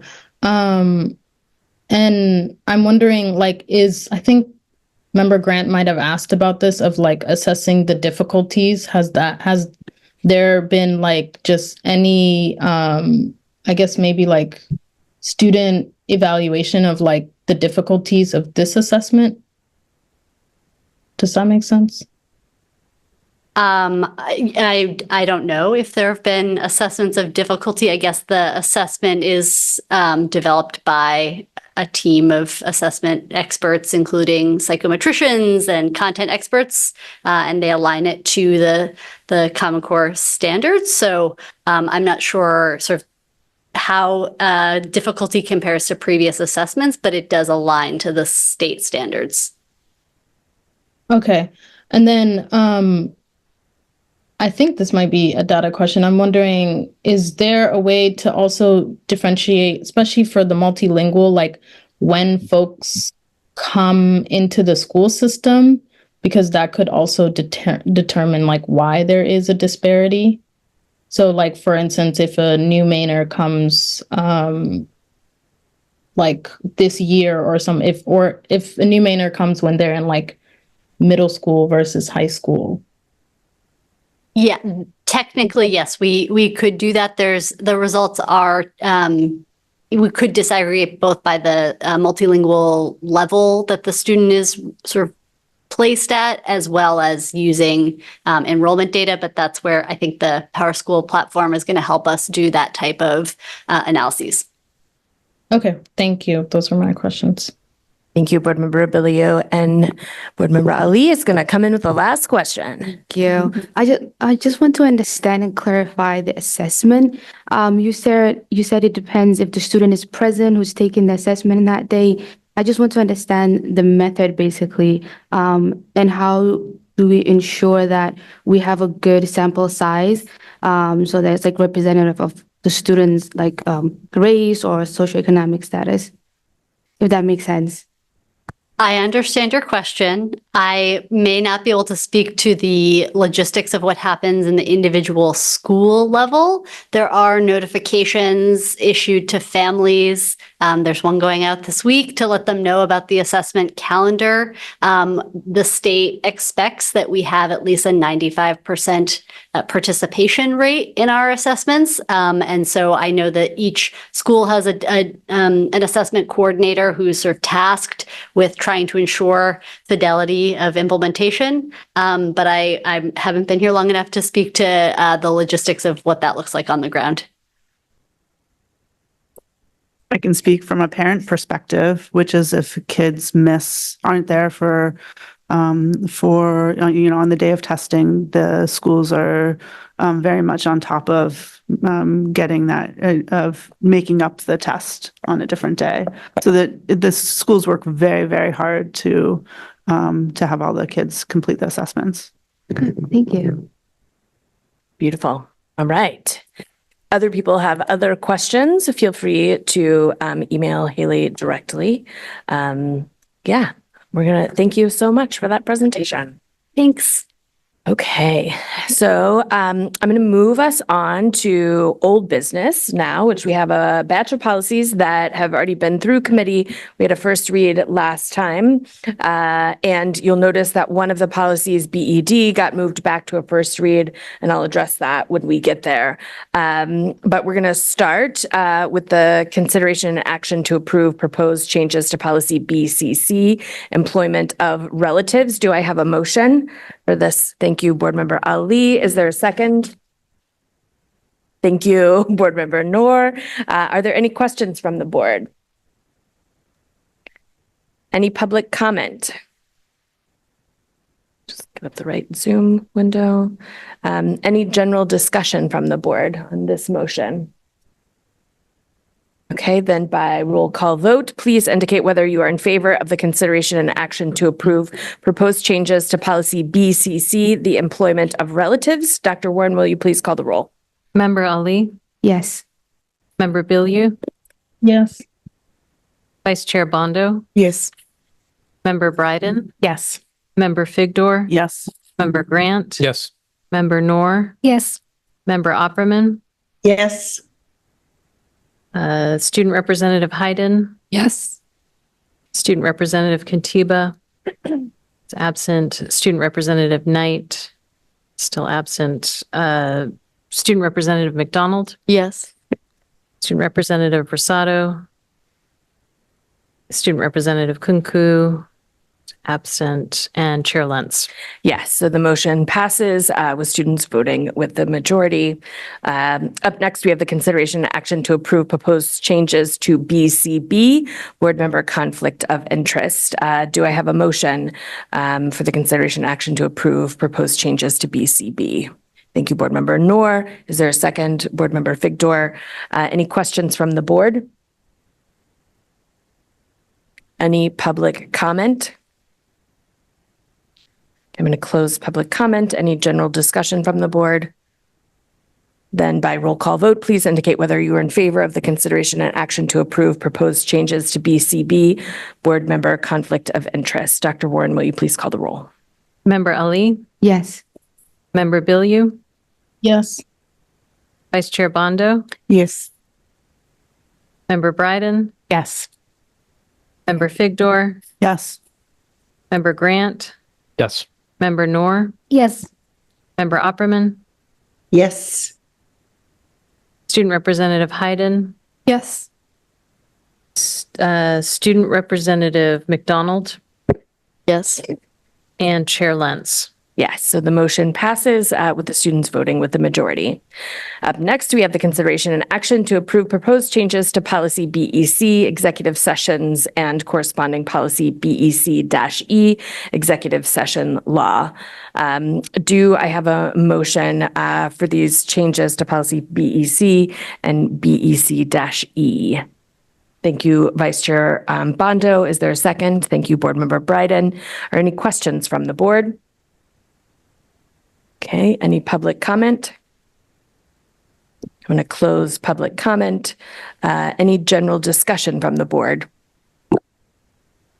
Seeing none, then by roll call vote, please indicate whether you are in favor of the consideration and action to approve proposed changes to policy BEC executive sessions and policy BEC-E executive session law. Dr. Warren, will you please call the roll? Member Ali? Yes. Member Bilyeu? Yes. Member Vice Chair Bondo? Yes.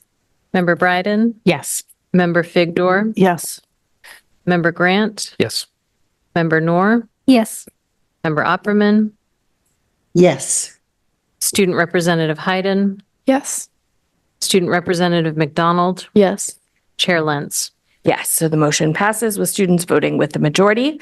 We've got two more in this batch, so hold on. A consideration action to approve proposed changes to policy BEDD, rules of order. Do I have a motion to approve these proposed changes to BEDD, rules of order? Thank you, Board Member Bryden. Is there a second? Thank you, Board Member Ali. Any questions from the board on BEDD? Okay. Any public comment? Seeing none, I'm going to close public comment. Any general discussion from the board? Then by roll call vote, please indicate whether you are in favor of the consideration and action to approve proposed changes to policy BEDD, rules of order. Dr. Warren, will you please call the roll? Member Ali? Yes. Member Bilyeu? Yes. Vice Chair Bondo? Yes. Member Bryden? Yes. Member Figdor? Yes. Member Grant? Yes. Member Noor? Yes. Member Opperman? Yes. Student Representative Hayden?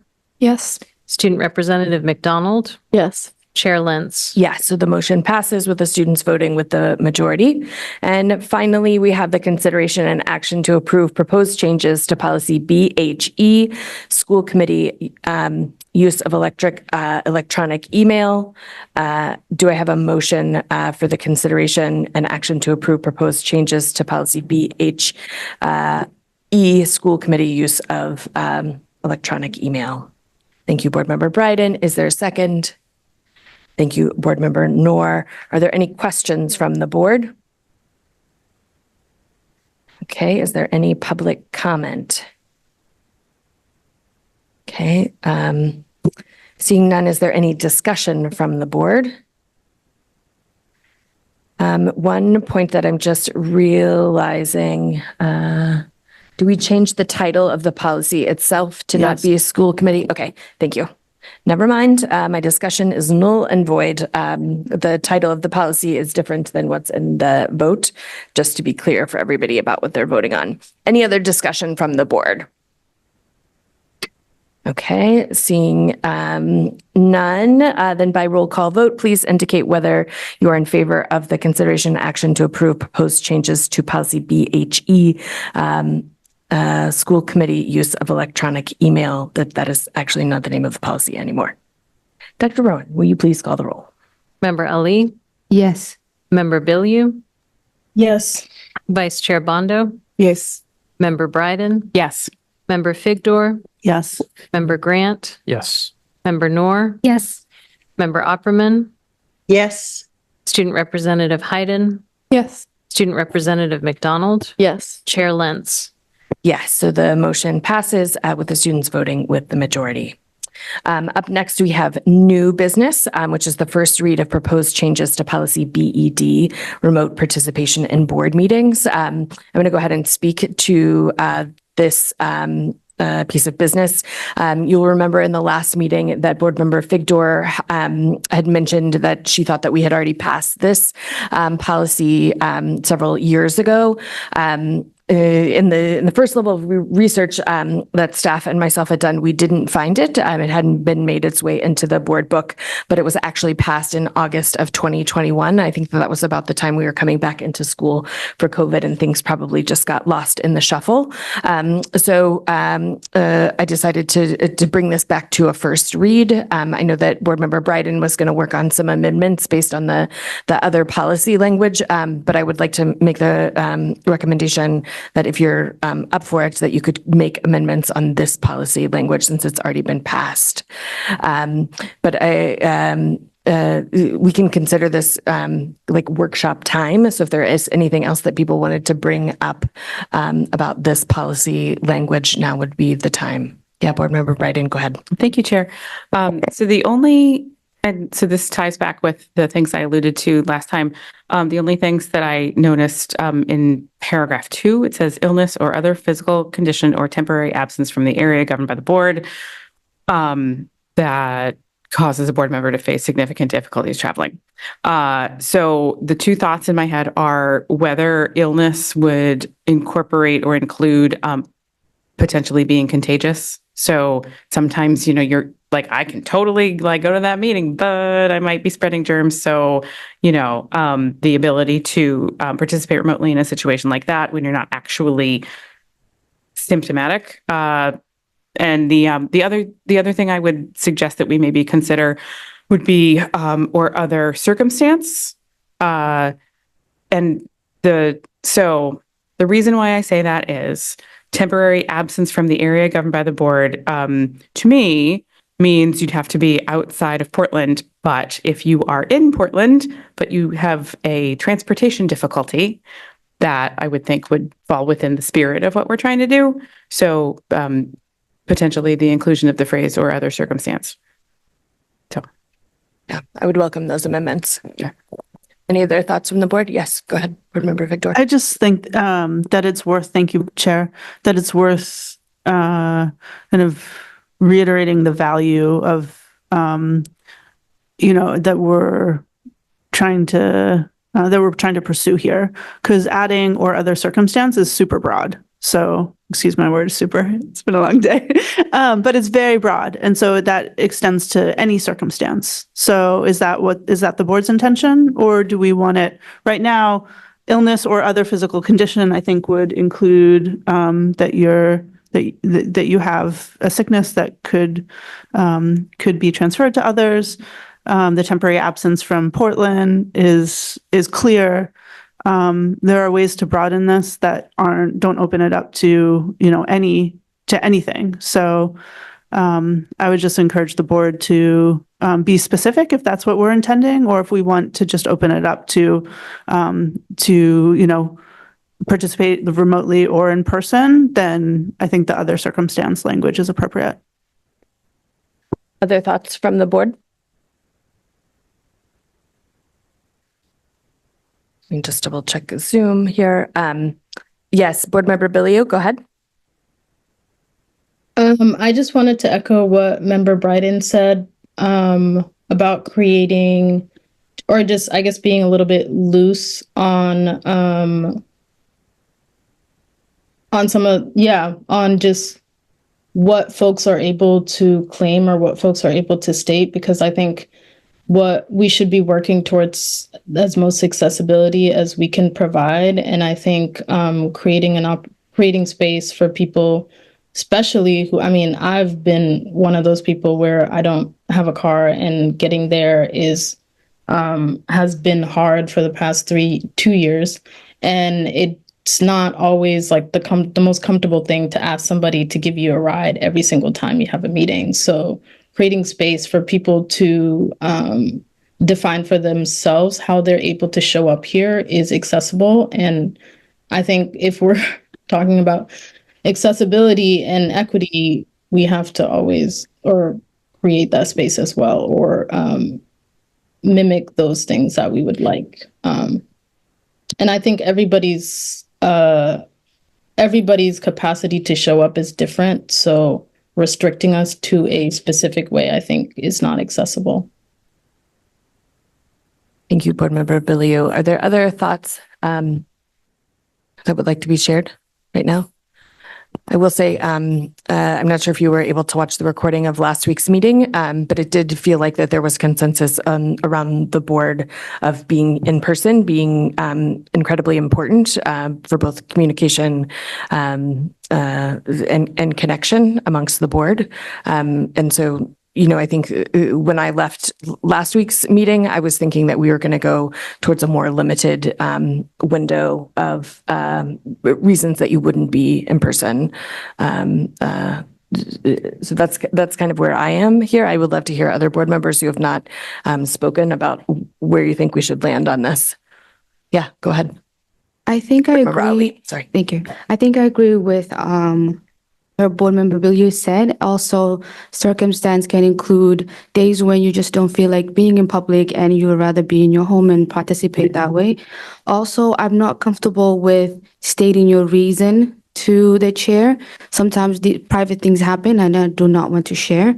I think it's sufficient enough to say I will be participating remotely or not at all and not give a reason as to why.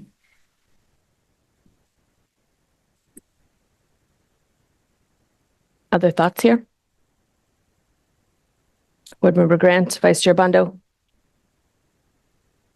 I'm comfortable. I think I will lean whatever the majority are we going through to make more, loose and comfortable for all of us. Yes, thank you. Board Member Grant? Yeah, without wading into the details, I'm in favor of the greatest possible flexibility. Ultimately, we're responsible to the voters. If the voters don't like how we're attending meetings or not, then they'll say so. But in terms of the day-to-day interaction, I'm for whatever flexibility people want. I think it's perfectly fair for us to say we have a preference for in-person, but that's as far as I would need to go. Thank you. Board Member Upperman. Thank you, Chair. I completely understand Member Bryden, Member Bilyeu, comments. I've been out this week and last week because of family emergency and out of the state.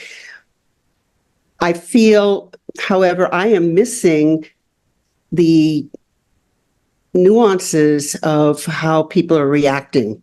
When I'm there, I feel I am in more connection, and it may be who I am. And some people are much more comfortable with being electronically connected, but I think in a time and place where interpersonal interactions are important, that whatever we put, that really the emphasis on being there is the primary emphasis. I don't think people have to make the excuse to say, and then we just rely upon people to be honest that they have a legitimate reason without being specific. But I do think that I'm just looking at last week and this week and the number of places where there were gaps. I mean, I can see my gap in there and say, well, where's that person? And it isn't so much that as when it's 5 people out.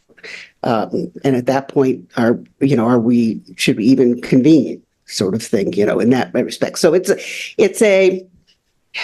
it's an interpersonal psychological connection piece to increase communication beyond a video conference as I think is important, because otherwise some of us may never see each other in person all year.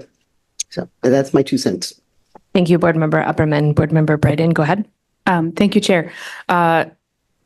What I was to follow up on what Board Member Opperman said, and sort of expand on what I was about to say anyway, I think it's really twofold. I think there's a component of it that is, what is each individual board member getting out of their participation? To, Board Member Opperman's point, each board member can make their own evaluation about that and how important and useful it is to be in the room. But then there's also the other side of the same coin. What is it that we as a board want to get out of each board member's participation? How do we want to operate? And I think that to me, there is the opportunity to possibly open up the reasons for remote participation and perhaps address that potential concern by articulating with a little bit more specificity what we need that to look like. Like, do we need people on camera? Do we I'm not saying we need people on camera. I'm saying like that would be one way to think about when people are participating remotely. How do we want to ensure that remote participation meets the needs of the whole board and allow it to be successful in that way? Thank you, Board Member Bryden. Thank you, Student Representative McDonald. Just a couple of my thoughts, and then I think we can move on. And if you want to move forward with your amendment, I think that's great, and then we can adjust it next time we meet. But it is hard to run this meeting when most of the chairs are empty. Like, it does change the vibe of the room. I cannot believe I just put vibe in the public record. Strike that, please. But it does feel different, and having people here, and I can see all of your faces and I can feel the energy in the room. And, I think it is like Julianne mentioned, this is live streamed. And when people are tuning in, they only see empty spaces at the desk. And I do think that sends a message. I think it will end up supporting, the majority of the board on what feels right. But I want to see all of you and be in relationship with all of you, and that I do that best when we're all in the same room together. So I would just encourage us that wherever we land, that we're really trying to be here and connecting with each other and the community as much as possible. Thank you for that conversation and all of your thoughts. I think that was really helpful. So with that, Can I ask something? I'm sorry. Yes, go ahead. I missed your hand. Go ahead, Board Member Noor. I wanted to add that I do support the flexibility of having the online option and adding other circumstances, just because I think I remember in Ramadan, I was out for the whole month just because I was fasting for more than 12 hours and I just didn't want to break my fast in public. But there are other scenarios or other things that can happen that could lead to. So I think adding that, but also emphasizing that it is important to have a bond and be here in person. Thank you for those thoughts. Okay, we're going to move on to personnel. Thank you for those that have been very patient as we get there tonight. Up first, we have the consideration action to approve election of teacher candidates probationary. Jennifer, do you want to speak to this? Sure. Just for teachers that we're bringing forward, or actually 2 nurses that we're bringing forward for approval for probationary contract this evening. Beautiful.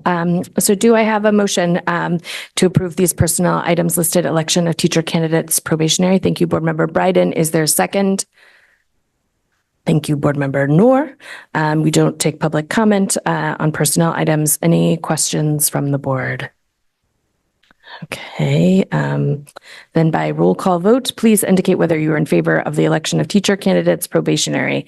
Dr. Warren, will you please call the roll? Board Member Ali? Yes. Member Bilyeu? Yes. Vice Chair Bondo? Yes. Member Bryden? Yes. Member Figdor? Yes. Member Grant? Abstain. Member Noor? Yes. Member Opperman? Yes. Student Representative Hayden? Yes. Student Representative McDonald? Absent Chair Lentz? Yes, so the motion passes with Board Member Grant abstaining and students voting with the majority. Up next, we have the consideration action to approve the personnel items listed, election of teacher candidates 1 year only. Thank you. And we have 1 teacher for your consideration this evening. Great. Do I have a motion for the election of teacher candidates 1 year only? Thank you, Board Member Figdor. Is there a second? Board Member Bryden. Thank you. You guys are doing a good job tonight. Thank you. We don't take any public comment on personnel items. Any questions from the board? Okay. Then by roll call vote, please indicate whether you are in favor of election of teacher candidates 1 year only.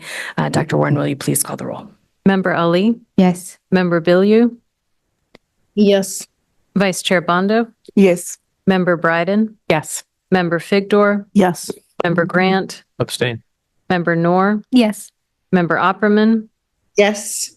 Student Representative Hayden? Yes.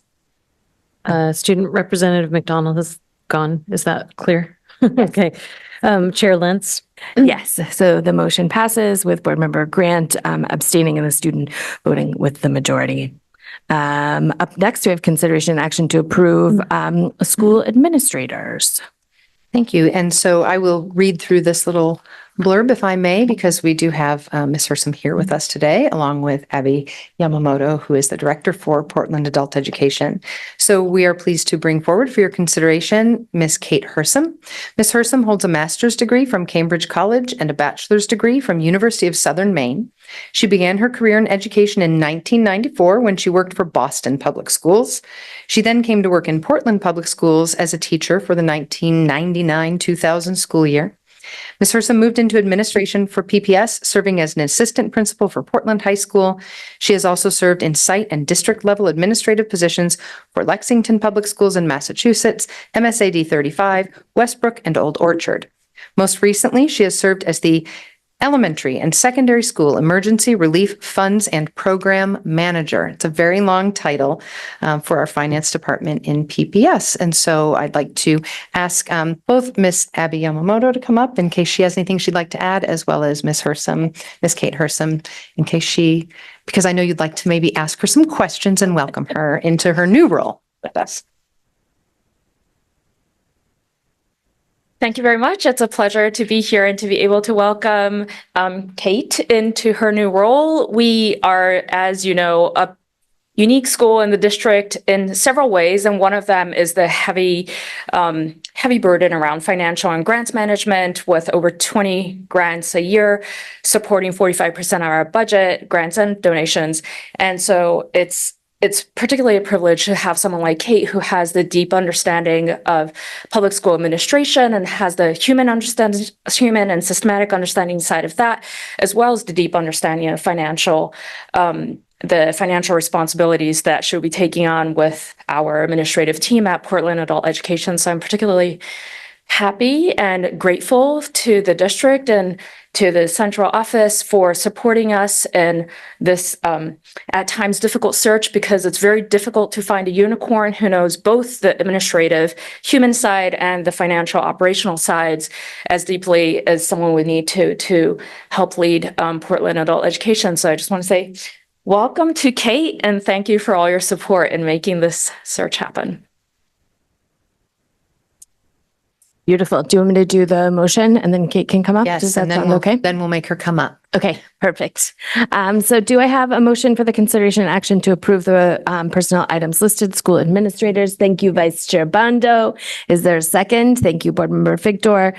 We don't take public comment on personnel items. Any questions from the board?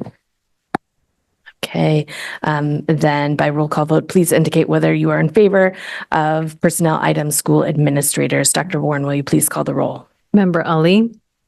Yes. Member Bilyeu? Yes. Vice Chair Bondo? Yes. Member Bryden? Yes. Member Figdor? Yes. Member Grant? Abstain. Member Noor? Yes. Member Opperman? Yes. Student Representative Hayden? Yes. Chair Lentz? Yes, so the motion passes with Board Member Grant abstaining and the student voting with the majority. With that, I'd love to welcome Kate Hersom up to the microphone. Good evening, everyone. The video that was shown at the beginning of the meeting tonight made me remember a prior role that I was in as elementary school principal and share that with you, and how exciting it is to be in a school at this time of the year. So I also want to say that I really have enjoyed my role as grant manager for the COVID funds. It's really allowed me to work in all domains of education, food service, transportation, academics, finance, human resources. So, and interact with all the principals and get to know the players here. And it's just a wonderful team. I'm so fortunate to be here. And I'm really excited to join Abby in the work at Adult Ed.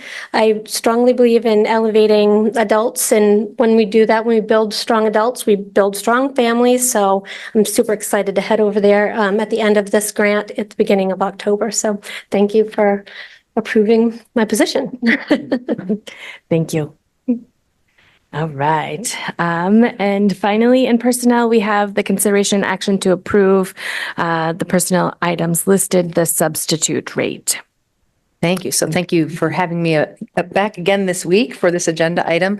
I'm just briefly going to summarize what we shared at the Finance, HR, and Operations Committee meeting yesterday around some of the historical data, which I shared, I think, a little bit at the last board meeting, but I'll go over again, that during the past couple of years, we have had some changes to these subrates, starting with some interim changes in the 22-23 school year that were then approved at the start of the 23-24 school year that increased the subrates, as well as some incentives during COVID and with those COVID funds that Ms. Hersom just talked about helping to oversee, which included that stipended money for to be applied toward insurance and some days off and things like that.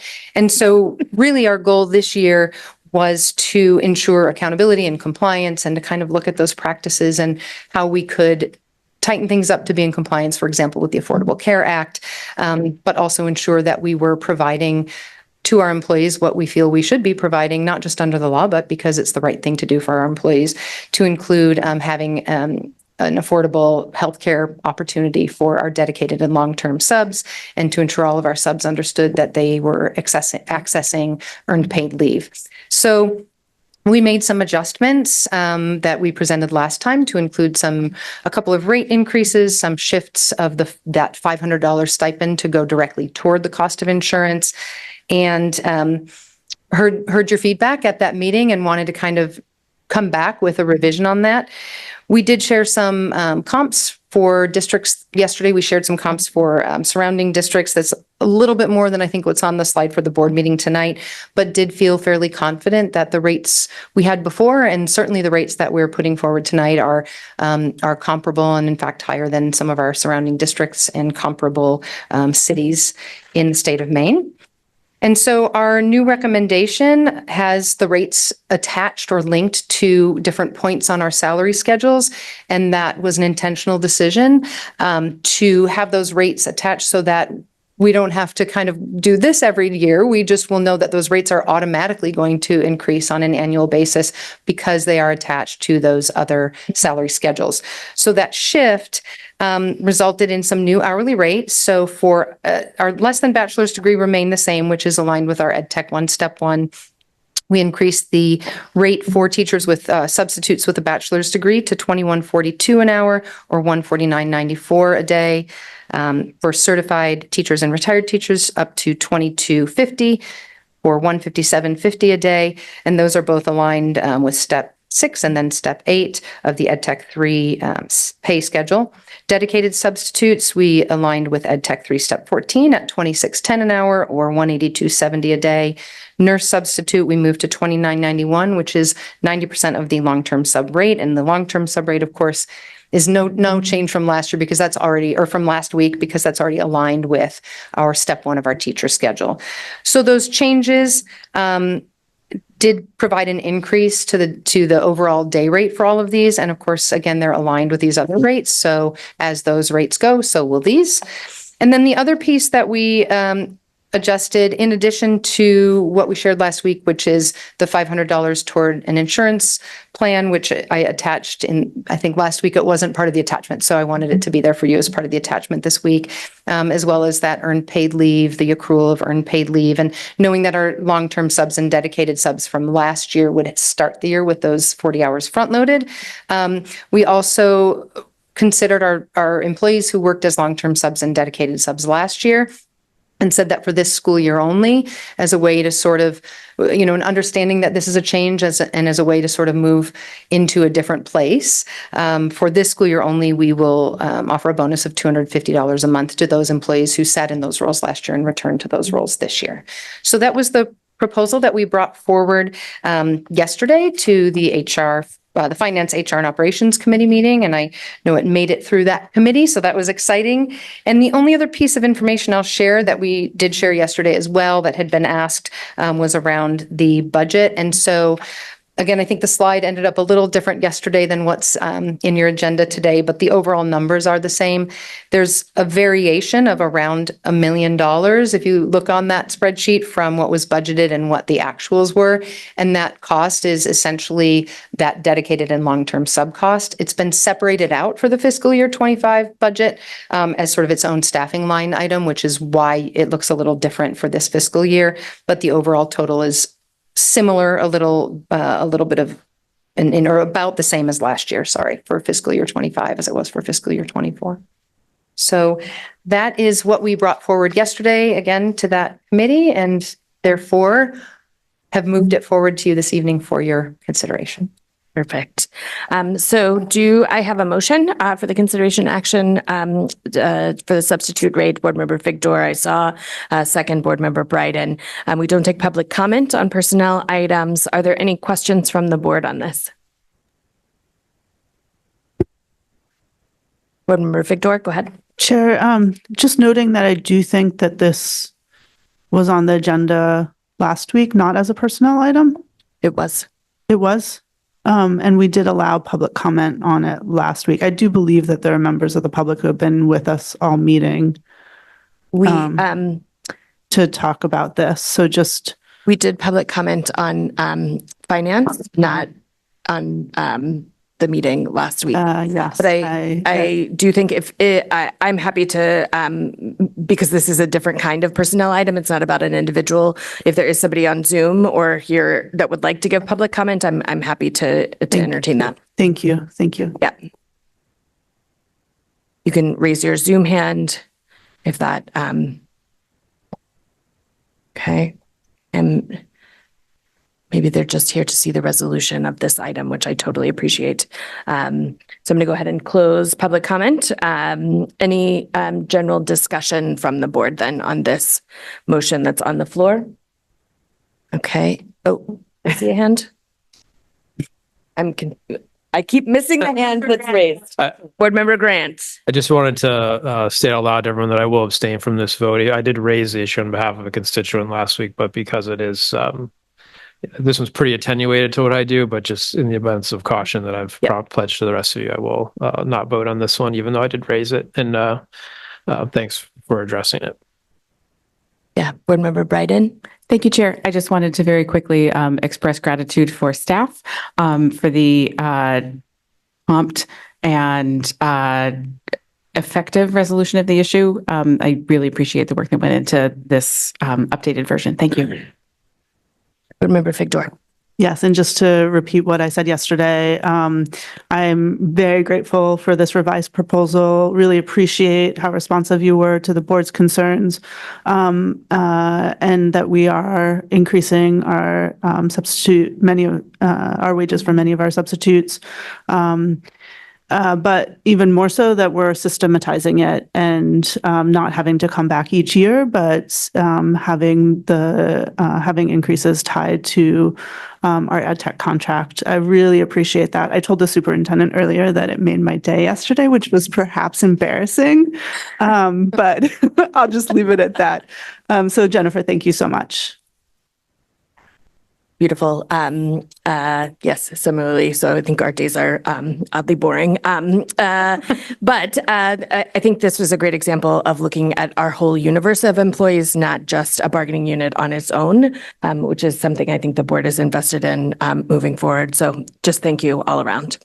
Then I'm going to move us to a vote. I know a lot of people are anxious to get out of here. By roll call vote, please indicate whether you're in favor of the substitute rates presented here tonight. Dr. Warren, will you please call the roll? Member Ali? Yes. Member Bilyeu? Yes. Vice Chair Bondo? Yes. Member Bryden? Yes. Member Figdor? Yes. Member Grant? Abstain? Member Noor? Yes. Member Opperman? Yes. Student Representative Hayden? Yes. Chair Lentz. Yeah, so the motion passes with Board Member Grant abstaining and the student voting with the majority. And then up next, we have the consideration and action to enter into executive session pursuant to 1 MRSA 40560 to discuss education technician negotiations. Do I have a motion to move? Thank you. And a second. Wait, I didn't say any names. Sorry. Board Member Bryden, motion. Second, Board Member Noor. All those in favor? Thank you very much. And we're going to move into executive session. We'll come back to adjourn. Thank you, Henry. Could I have a motion to adjourn the meeting? Thank you, Board Member Noor. Is there a second? Thank you, Board Member Bryden. All those in favor of adjourning? Yep. It's unanimous, and we are adjourned at 9:08. Thank you all very much.